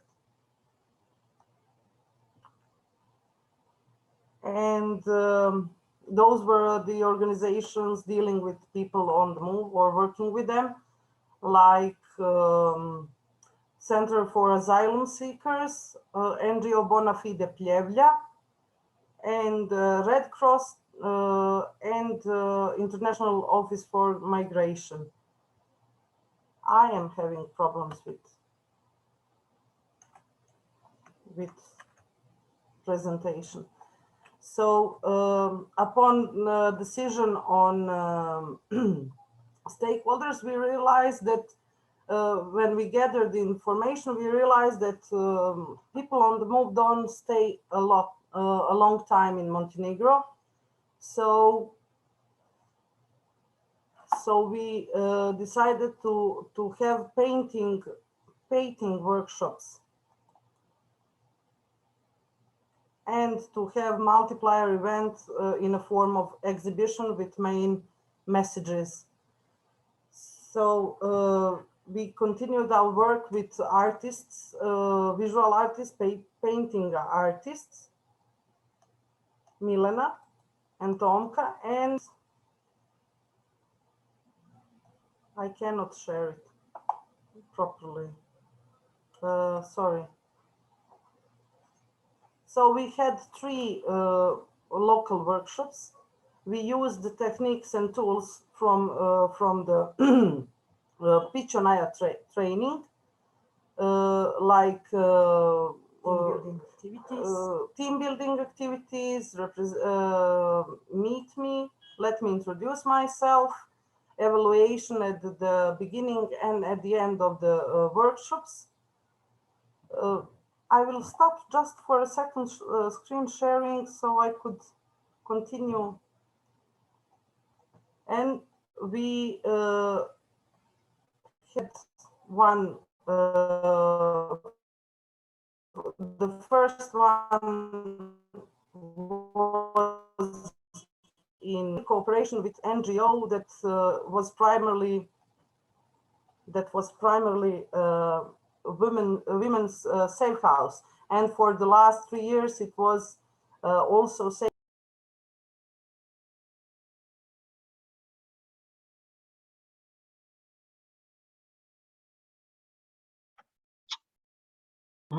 Did they drop out? Maybe there's something wrong with their connection.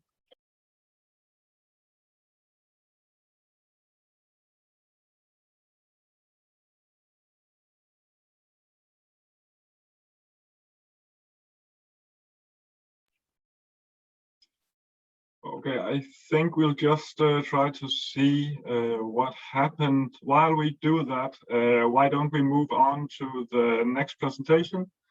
So let's have Leila from the Coalition Sega, North Macedonia. Hi to all. Do you hear me well? Yeah. Okay, I will try to share my screen now.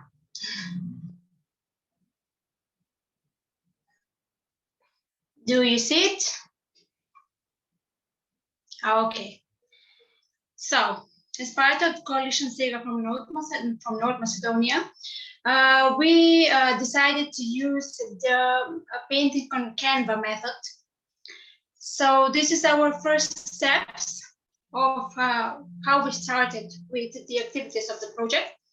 On October 31st, we have our first creative workshops with local volunteers when we put the first steps and the first drawings on the Canva that later was shared with the other local volunteers, migrants, and other young people on the local level.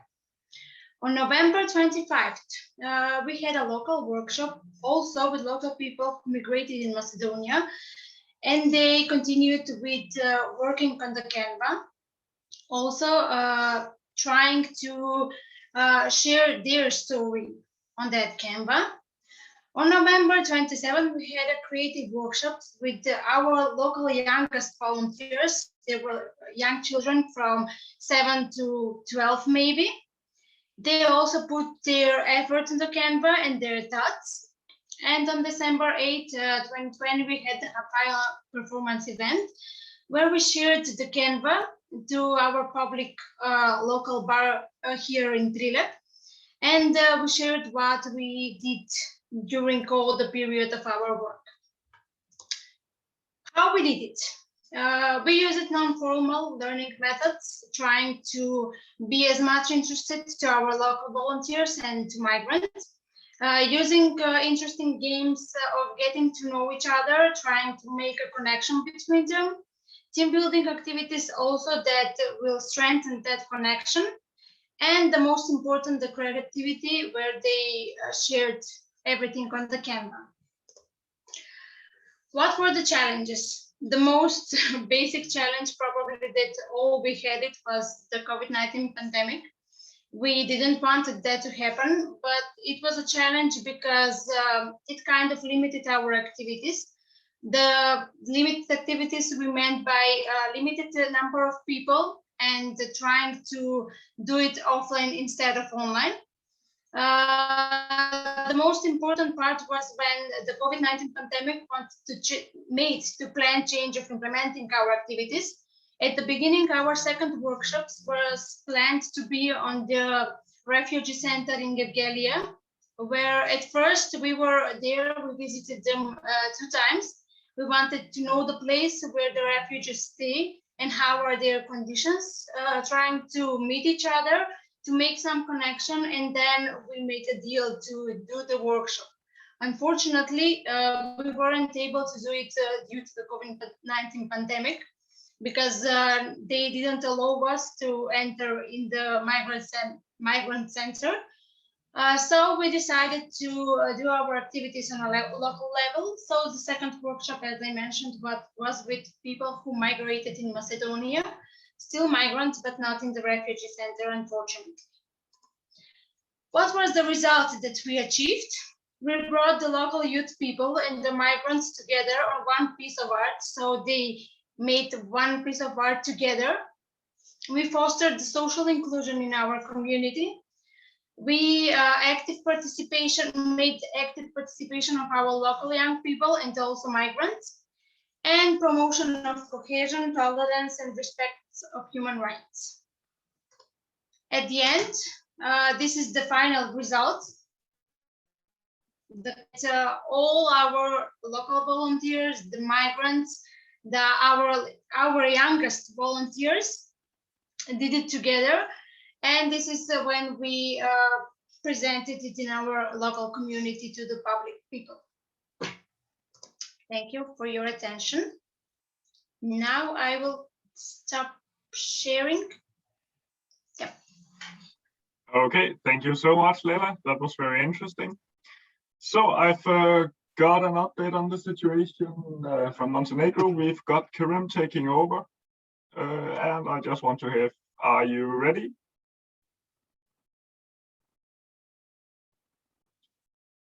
Yes. Yes, that's great. So the stage is all yours. Thank you. It's good to be together even online with you people, because this was the whole process and whole project was very inspiring and very, there existed some emotion that does not usually exist in similar projects, and I'm grateful to everyone, and I hope that we can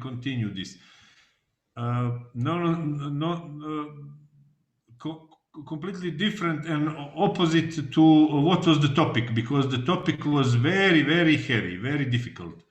Anna started talking about, so we did everything what the others did. We had 3 workshops. We decided to use this painting, several techniques with Milena, who is the artist. And the main issue was where to find the migrants in Montenegro. Migrants are just passing, as you know, through Balkans, and their final destination is in Europe. And when we started this research and this work of getting to finding these people, we get in touch with many people, and the main 2 centers are Asylum Seekers Center in Spuž, near Podgorica, the capital, which is the state facility providing temporary residence to people that actually apply for asylum. But they do not apply for asylum because they want to stay in Montenegro, but just to buy some time and try in their attempt to transfer further. And they get extra month of paid accommodation and food, and but they want to continue. According to some, how to say, numbers that we try to reach, that we try to find, there were like 40,000 people officially passed through Montenegro since 2015, since Syria started, and the number that non-officially passes through Montenegro is much bigger. And they try not to be spotted by the authorities, and only if they are in trouble, they ask for asylum, and they ask for the help of the state. The state provides this service, but not many other things. And there are nice people. Majority of people, Montenegrin citizens, are not, how to say, confused about what is going on. We are confused of who these people are, what are their intention, and there is also fear, and there is a lack of will to help these people.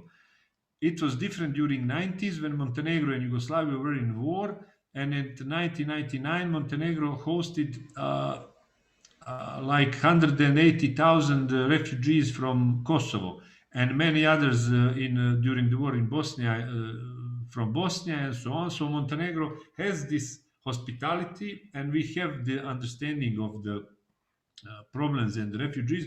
But this is the situation where we are a little bit confused, and the authorities and what we hear that is happening. And it seems that there is a big camp in Athens, where there are over 1 million or 2 million of refugees, and they are waiting for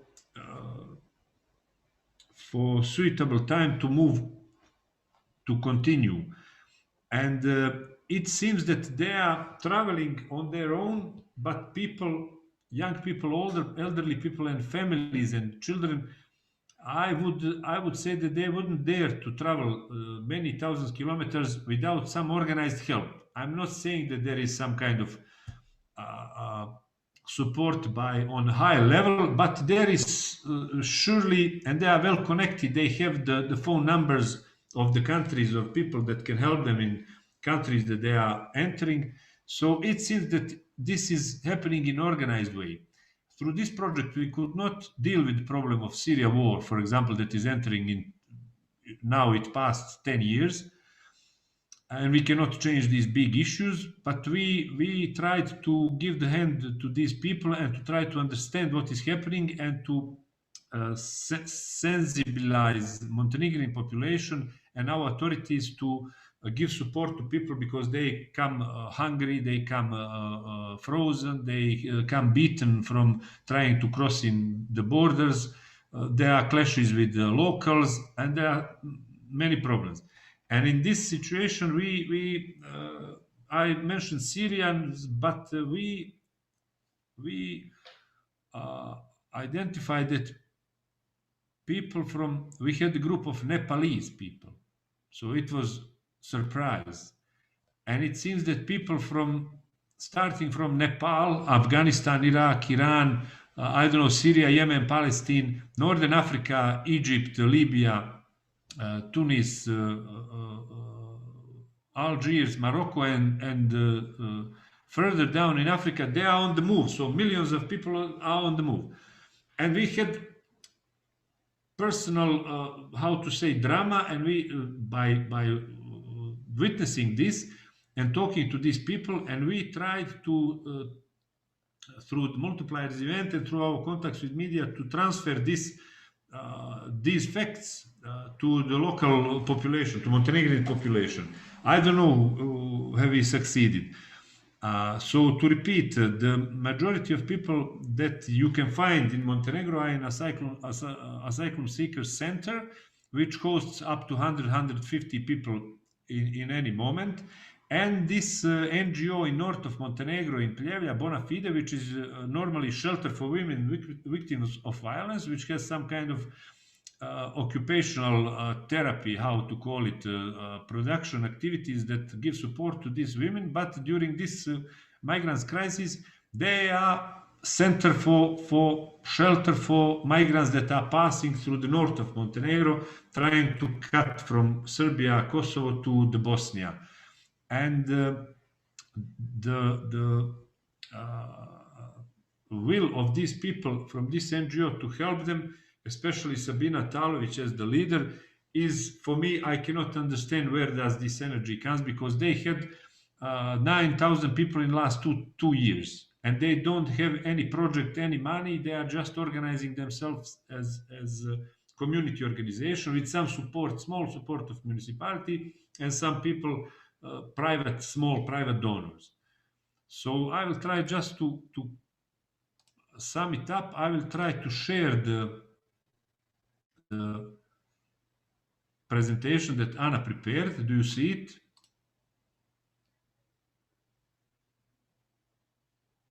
Yeah, presentation. Yes, we can see it. Yes, okay. So you have this.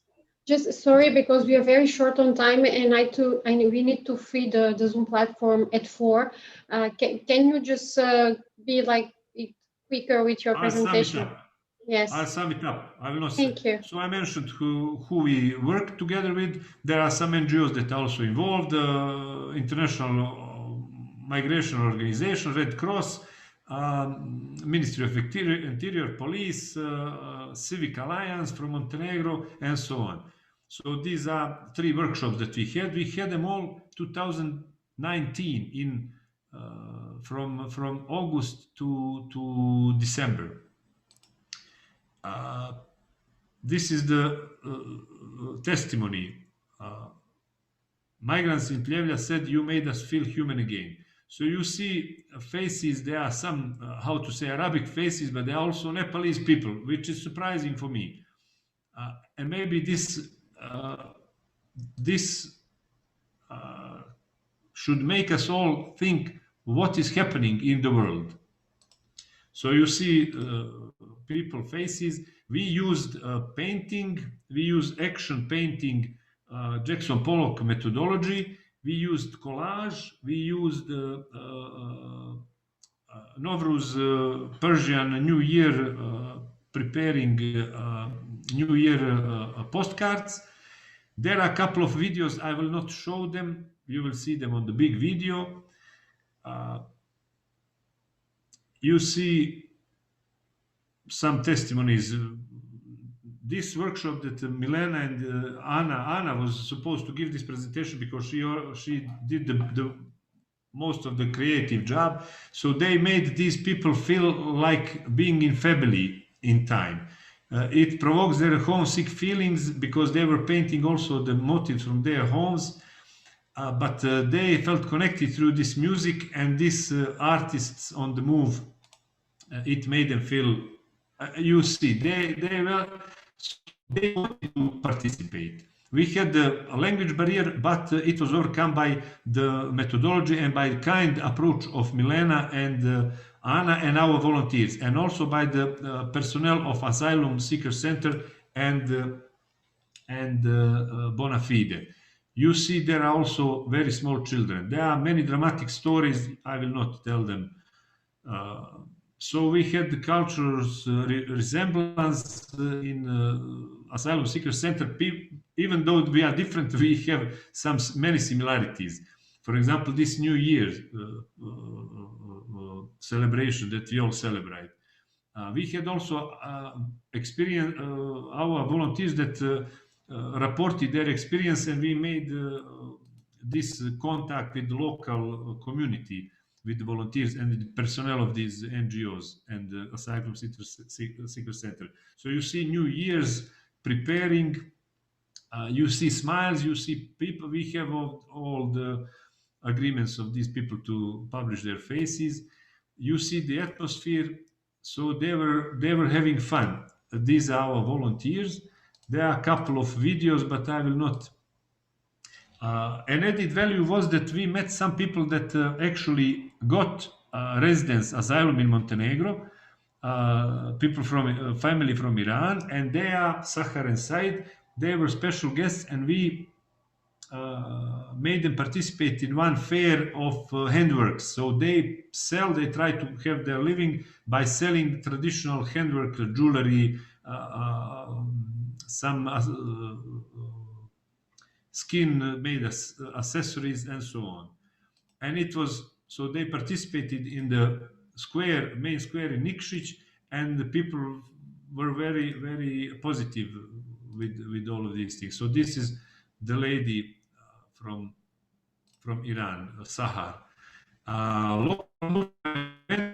Exhibition that was opened for 3 weeks in the very, very top gallery in Podgorica, in gallery of artists of Fine Arts Association.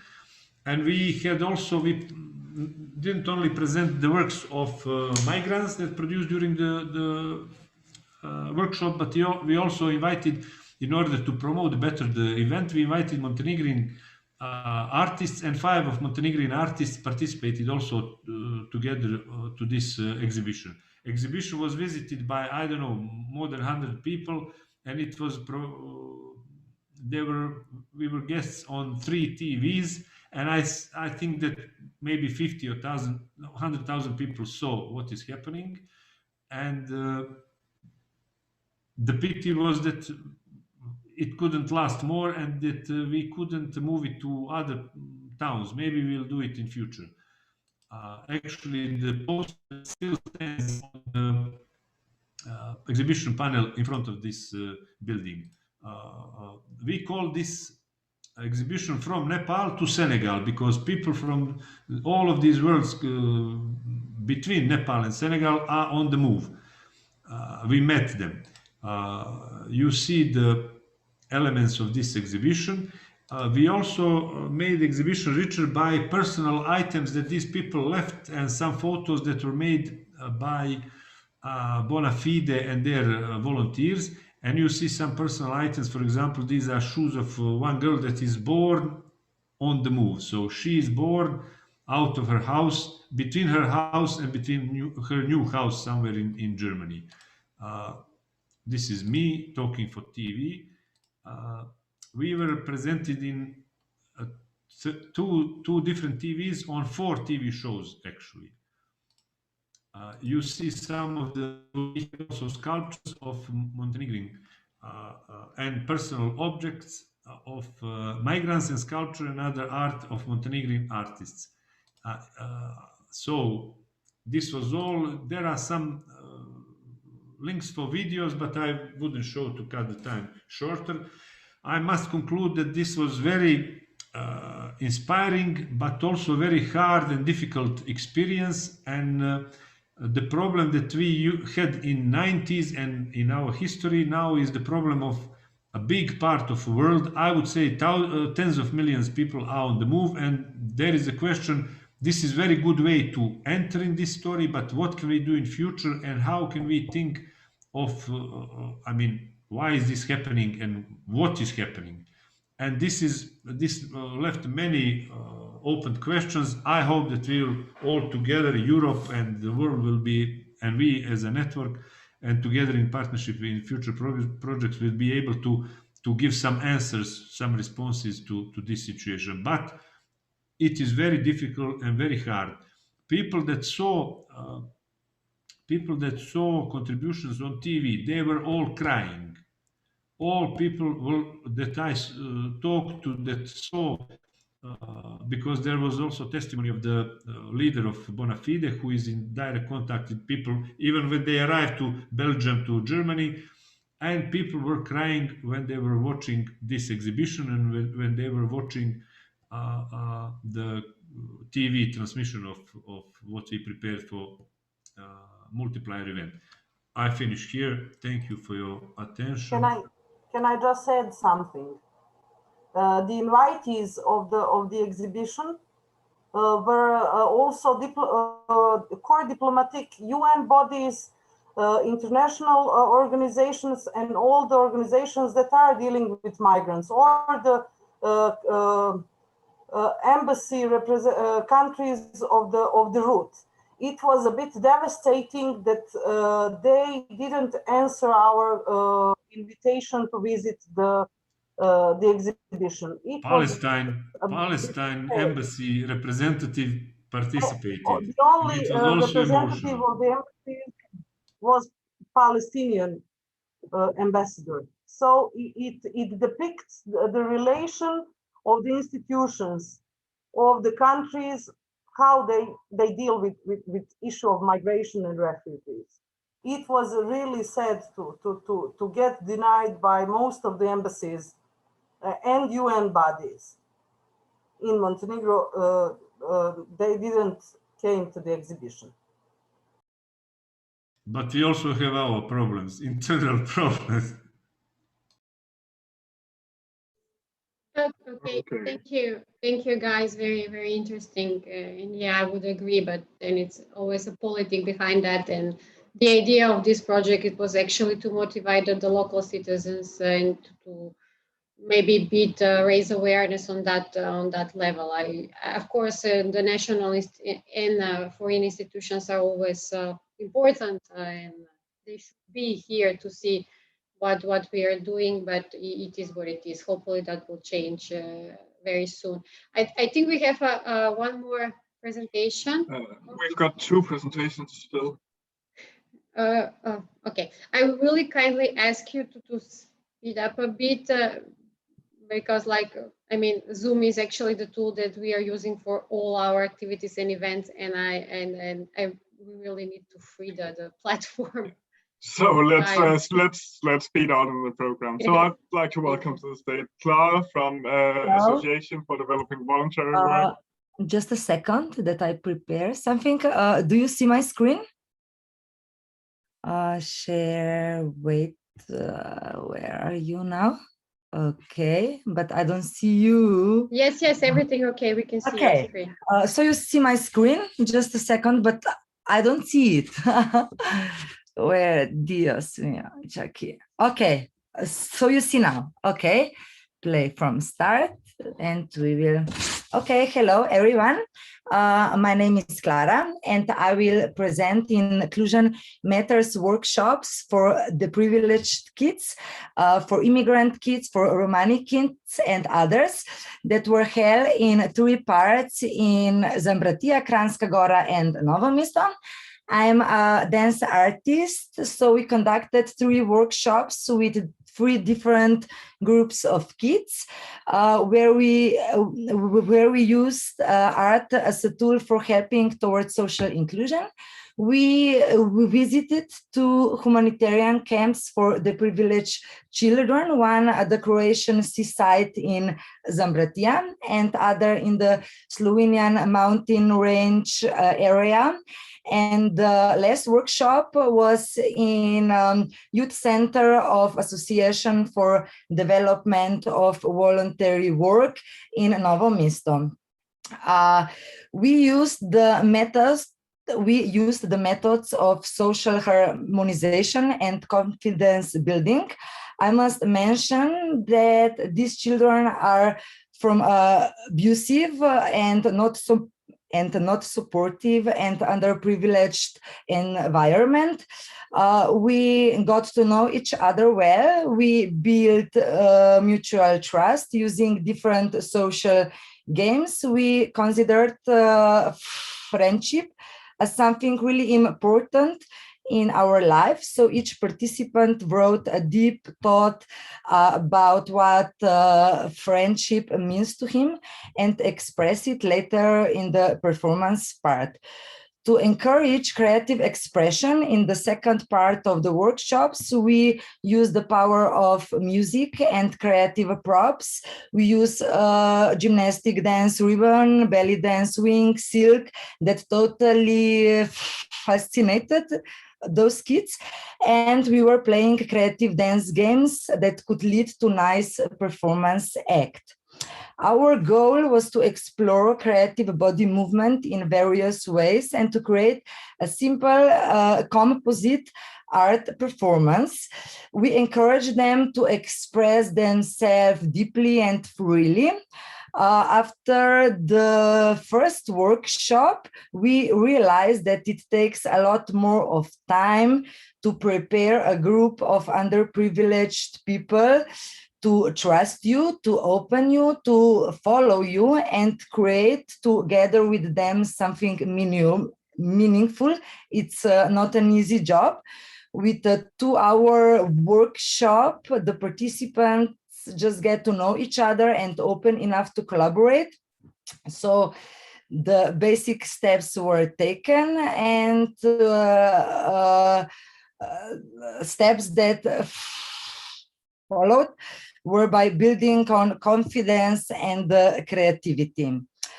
Working with wounded children requires a lot more of attention in inspiring and building the confidence. So according to our self-evaluation of the workshop, we realized that it would take longer to carry out the individual workshop, since those kids need much more time and attention to get to know each other before they open and trust enough to participate in more effective way.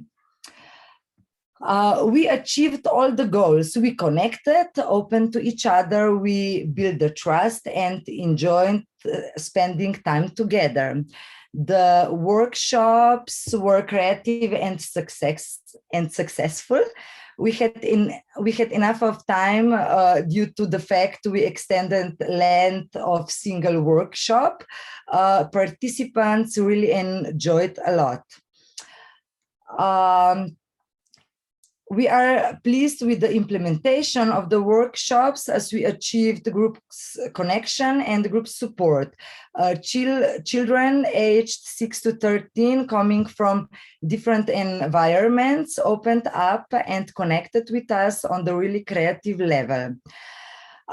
We used creative body movements to express ourselves. They enjoyed, they had fun and move really creatively. We use dance games as a part of our performance. I used different words that meant different moves. So we were combining those words and moves in improvisational choreography. They separated in small groups and started to work by themselves using my method. Few of them were playing just dance game in school, so they used those simple steps and prepared their own simple and fast choreography. We were amazed. We almost didn't use words, just body expressions. It was super fun and we all enjoyed the workshop. The participation of the participants was amazing. They are not training dance, just love to move. They're really energetic. I recognize that some of them have pure dance talent, and this fact amazed me. I will try to encourage them to keep on dancing. I realize the power of the creative movement. Dance as therapy is an effective tool of expressing personal feelings. So in the future, we will make some really interesting art performances. Yes, this is it. I would love just to show you a few parts from our dance performance. I will end show now this, and now I need to go share screen again. Just a second. Where it is? Do you see my screen now? No. Okay. How do I? Yes, we are Yeah, seeing we see your screen. So I will just show you a few parts from our video performance. Okay. But do you, it's sound on? Do you hear the sound? Okay. Okay. Clara, we don't see the video. We don't see any video though. Clara, you need to stop sharing this and then start to sharing the video.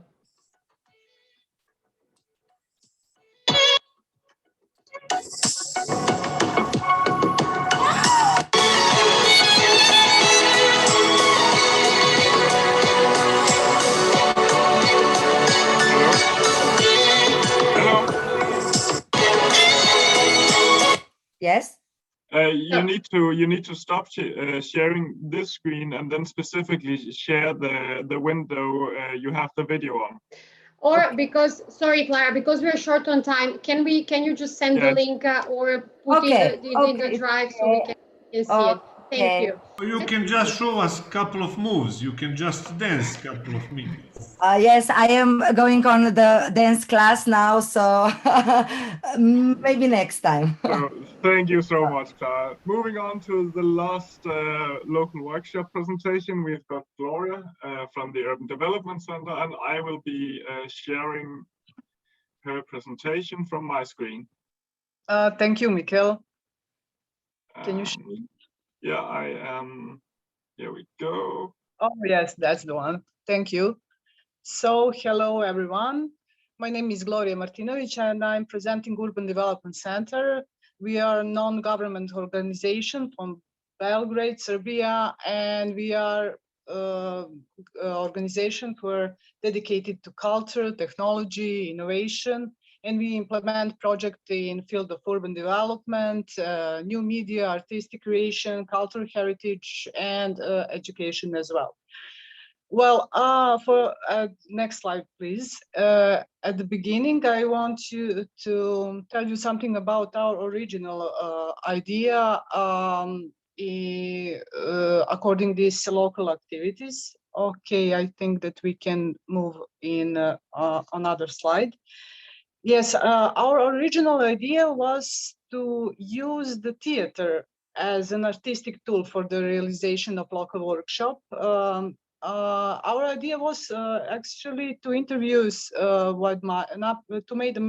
interviews with migrants, primarily with women, to find out what challenges they face, and then we wanted to use those interviews as basic for the script of the scenario and to create theatrical play in which local citizens will participate, and in that way we want to connect local participants and migrants and to increase their empathy towards migrants. But okay, we can go on the next slide.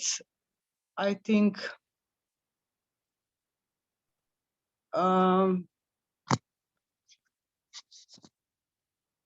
this should be the next slide. Slide number 3. This one? Oh, something went wrong. Hello,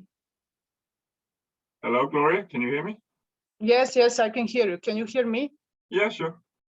Yes, okay, we can go on the slide number 3, please. This one? And after that, 4, please.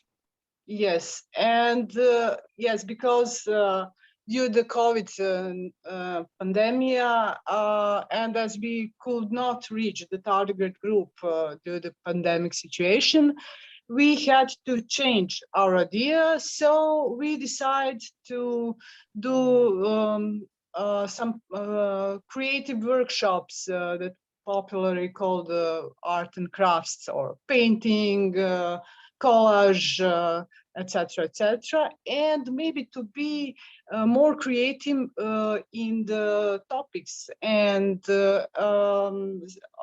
also as the process of realization in the workshop. So we held, at the end, we held 8 workshops with 4 different topics. And okay, we can go on the next slide, please.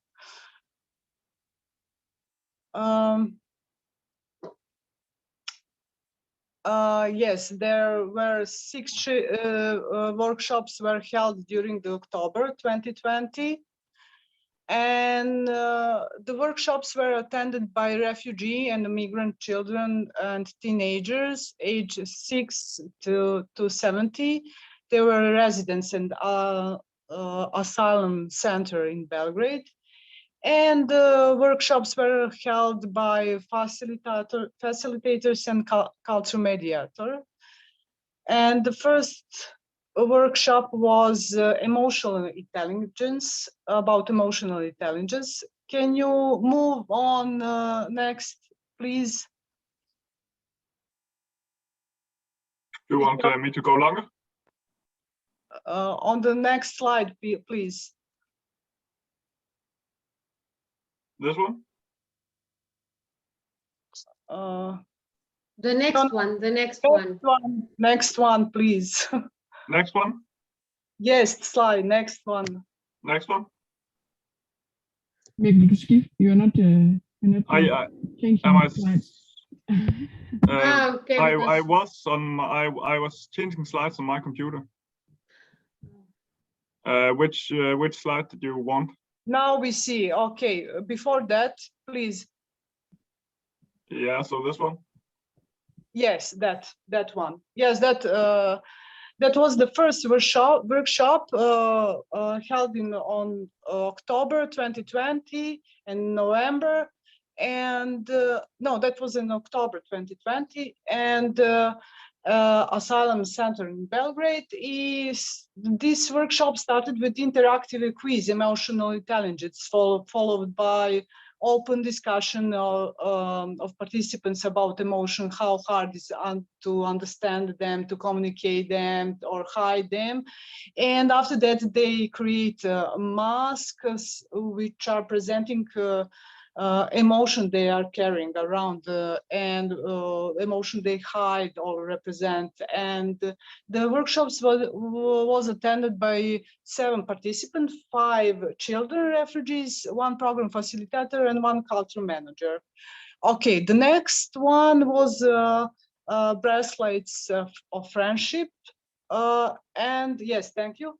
And the participant addressed this topic like very important to them, and the friendship of course, and they made their bracelets from macaroni, and they share that bracelets among each other, and that was a very nice workshop. And that workshop was attended by 5 refugees and 1 cultural mediator. Next was Strength Chain, held in November, yes. And during this workshop, children were encouraged to think about their strengths, to express them, and they write them on the paper, and then after that they made that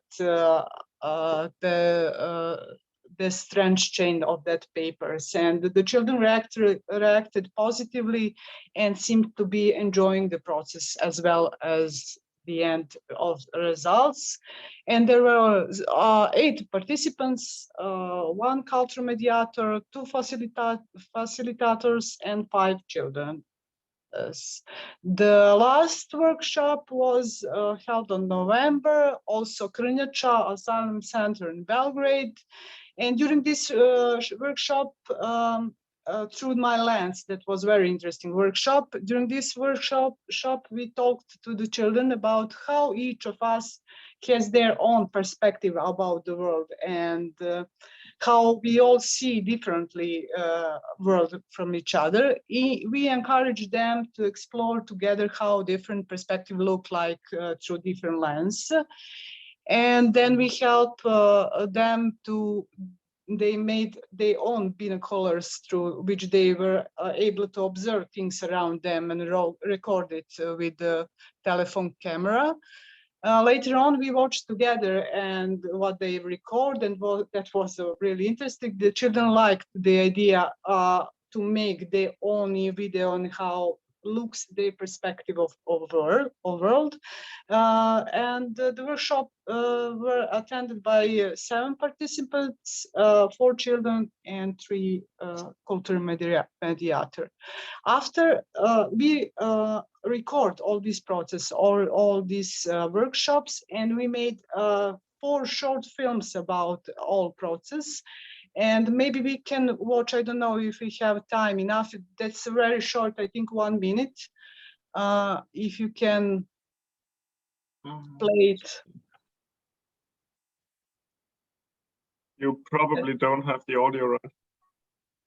Yes, that's the last one. That's from the workshop Through My Lens. There is only music behind this video, so you can see how they work, and they were very positive in this whole process. And we have a good translator, a good cultural mediator, and I think that children enjoy these workshops with us. Yeah. Okay, we can go now on the next slide. And yes, after all this process and records and workshops, we organize a multiplier event in Belgrade. And together with the organization Isaac, we call all students from different faculty, public and private faculty, and we organize multiplier event there 2 times in the 2 different faculty, and one of them was the Higher School of Communication, and there were a few professors and I think 20 students in that multiplier events, because we think that it's very important to inform young people about this topic and about this project. And as well, I represented them all Erasmus Plus program, and they were very interested in that program. And I think that is our local work from Belgrade. Yes, I think that is the last slide. So I think I was fast. Thank you. Yes, I think I was short and fast then. So thank you so much. Yeah, so the last thing on our program is the video. Yes. Okay, let's see if this thing will work. Wait, where is the video?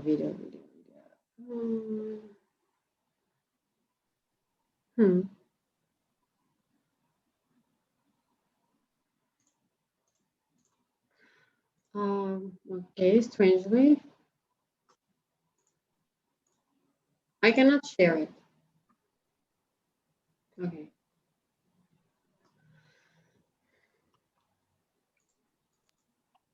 Sorry guys, but I don't know why. At the end, for me, this is not working. That is quite okay. I mean, it's like, why? Okay, let's try. Nope, I cannot find the video. Maybe we should leave. Maybe you can try to share your desktop. So yeah, but it's not working. I don't know why. I was trying so many times to help you all, so I suppose I put so many.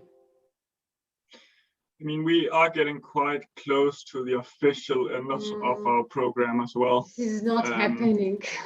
Maybe we should leave. Do you have a link for it? You can leave along with the other link. It's on YouTube. Actually, and I will share the link now. And I'm so sorry for for this mess. That is quite okay. No, and certainly I did this so many times, I just don't understand what happened. Okay, so there you've got the links, the link for the video, everybody. And yeah, besides that, I just want to say thank you. Wait, here it is. Let's see. Oh, okay. Yeah, here it is, but it's not working. Maybe it just needs a bit of time. Can you hear the sound? Nope. No. Give me a second, guys. If it's not working in 10 seconds, we will stop. Okay? Sure. Okay,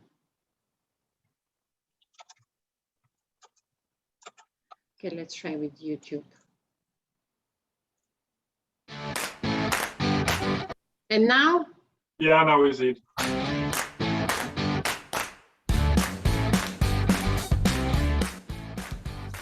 Today, we are facing increased growth of xenophobic attacks and rhetoric in Europe, and with new phenomenon in the Balkan states.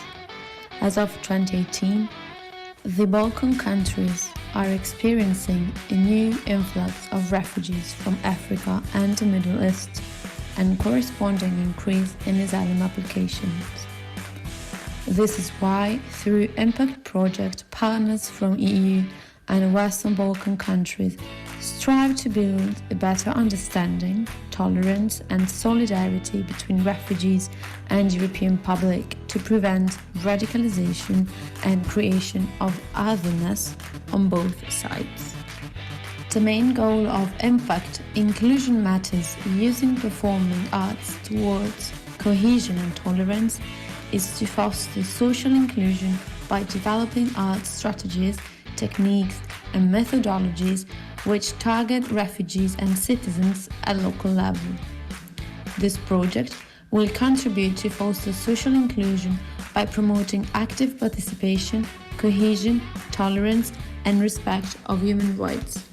The project aims to develop an innovative pedagogy that uses art forms as a means to bring young refugees, asylum seekers and local communities together. Within the project, by training artists who will develop new tools and methodologies on performing arts to work with refugees and citizens, youth, local, regional and international stakeholders will become multipliers of this project outputs, ideas and methodology. The project consists of 3 actions: transnational meetings and exchange of practices with the aim to coordinate and implement well the activities, strengthen the competences of project partners as well as artists involved in process. Multiplier events through local workshops, local events and international events, which are key for the dissemination of results. Intellectual outputs to be produced in coordination with all partners and are the main communication tools outputs. The local activities will be implemented in all partner countries.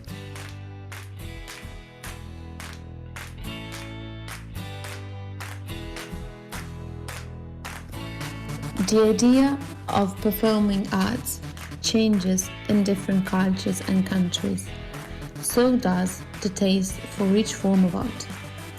In 2003, I brought the play I Tre Porcellini, The Three Little Pigs, to a children's theatre festival in Šibenik, Croatia. In Italy, it was one of the most successful works by our company. The play did not work well, and I remember the criticism of an expert. Why wasn't there a wolf? 3 little pigs without a bad wolf? The character of the wolf had been represented by a human with a large grey coat up to his feet, a hat from which 2 long ears came out, and a dog muzzle.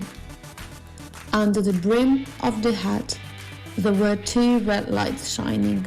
I still remember that, back in Italy, The son of a friend of mine did not sleep for several nights thinking about this character. In Croatia, there is a wonderful tradition of figure theatre, and wolves have 4 legs and tail. In Croatia, our wolf was not a wolf. What was it?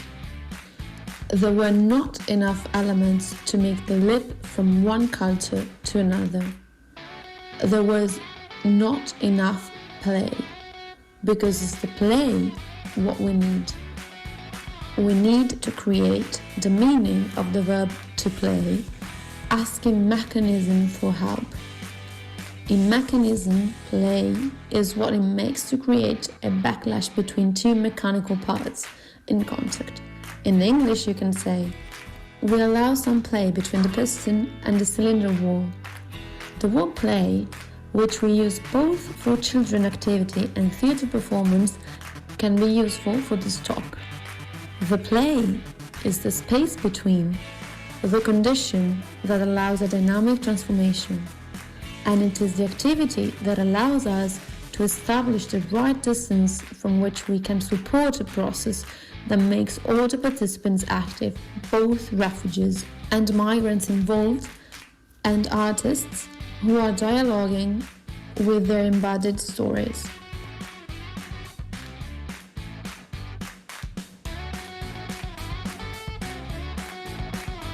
Local implementation of workshops was developed by artists who participated at the International Workshop in Vicenza, Italy, where new artistic methodologies were met and new ideas had been developed. With local workshops, artists aimed to raise awareness on cohesion, dialogue, and mutual understanding. Understanding problems and mutual acquaintance should ease the communication and lower the prejudice, which should result in greater mutual trust.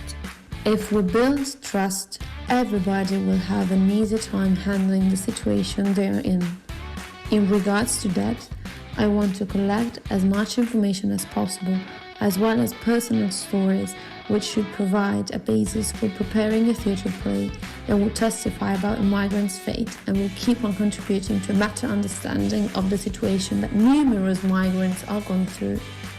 The local workshops were created in a way to achieve better understanding of migrants' state of mind and raising awareness about it among local citizens.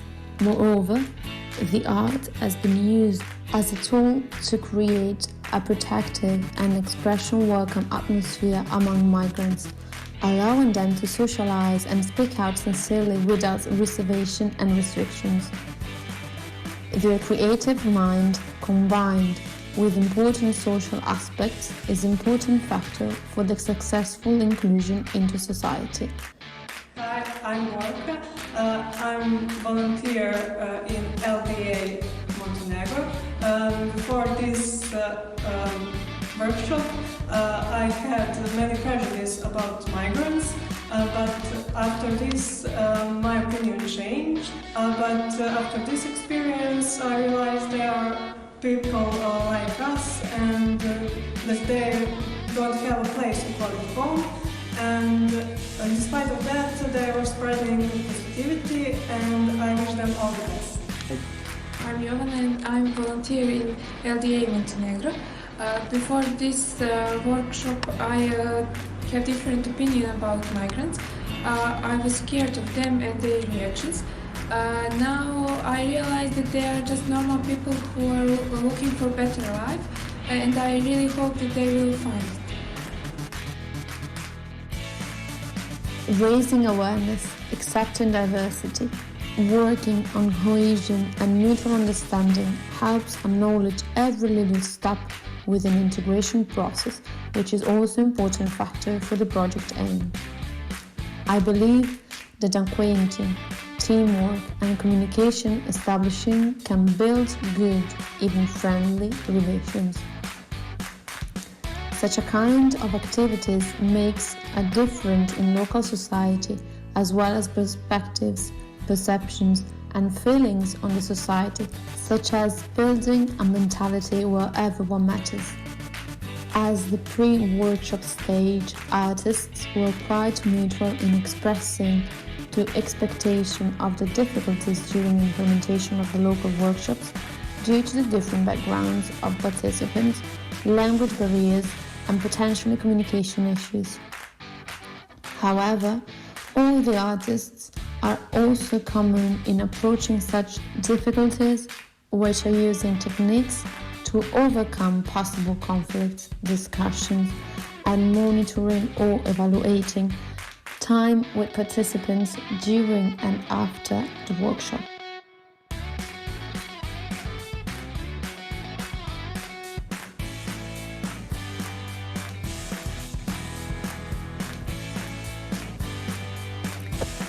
We understand the value of the impact that the project has both professionally, within partners, institutions, and externally. The capacities in the field of art and work with migrants, social inclusion, and youth have been developed. New techniques and methodologies have been learned. Individual project coordinators report their personal and professional improvement, great environment, and excellent partnership. Overall, partners report to gain interesting, thoughtful experience.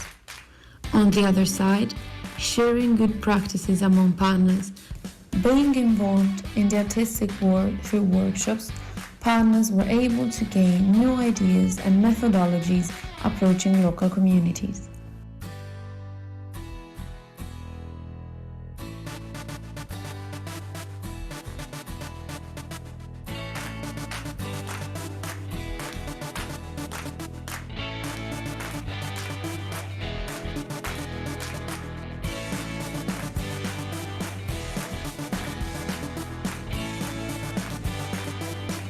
Social inclusion for me is helping others, helping themselves.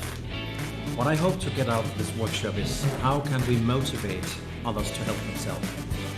For me, social inclusion is like leaning out, and for this experience was important for me because I had the possibility to listen to different ways of dealing with migrants and refugees in the different parts of Europe. Social inclusion, it's applied love and empathy and something about openness and sharing. If I could describe social inclusion with some words, it would be support, bonding, and feelings. If we look to the nature, everything is different but connected. So I think that we above all the politics, which I do not understand very good, I think that's one universal law, that it's love and helping each other. So let's make a hug, hug of the whole world.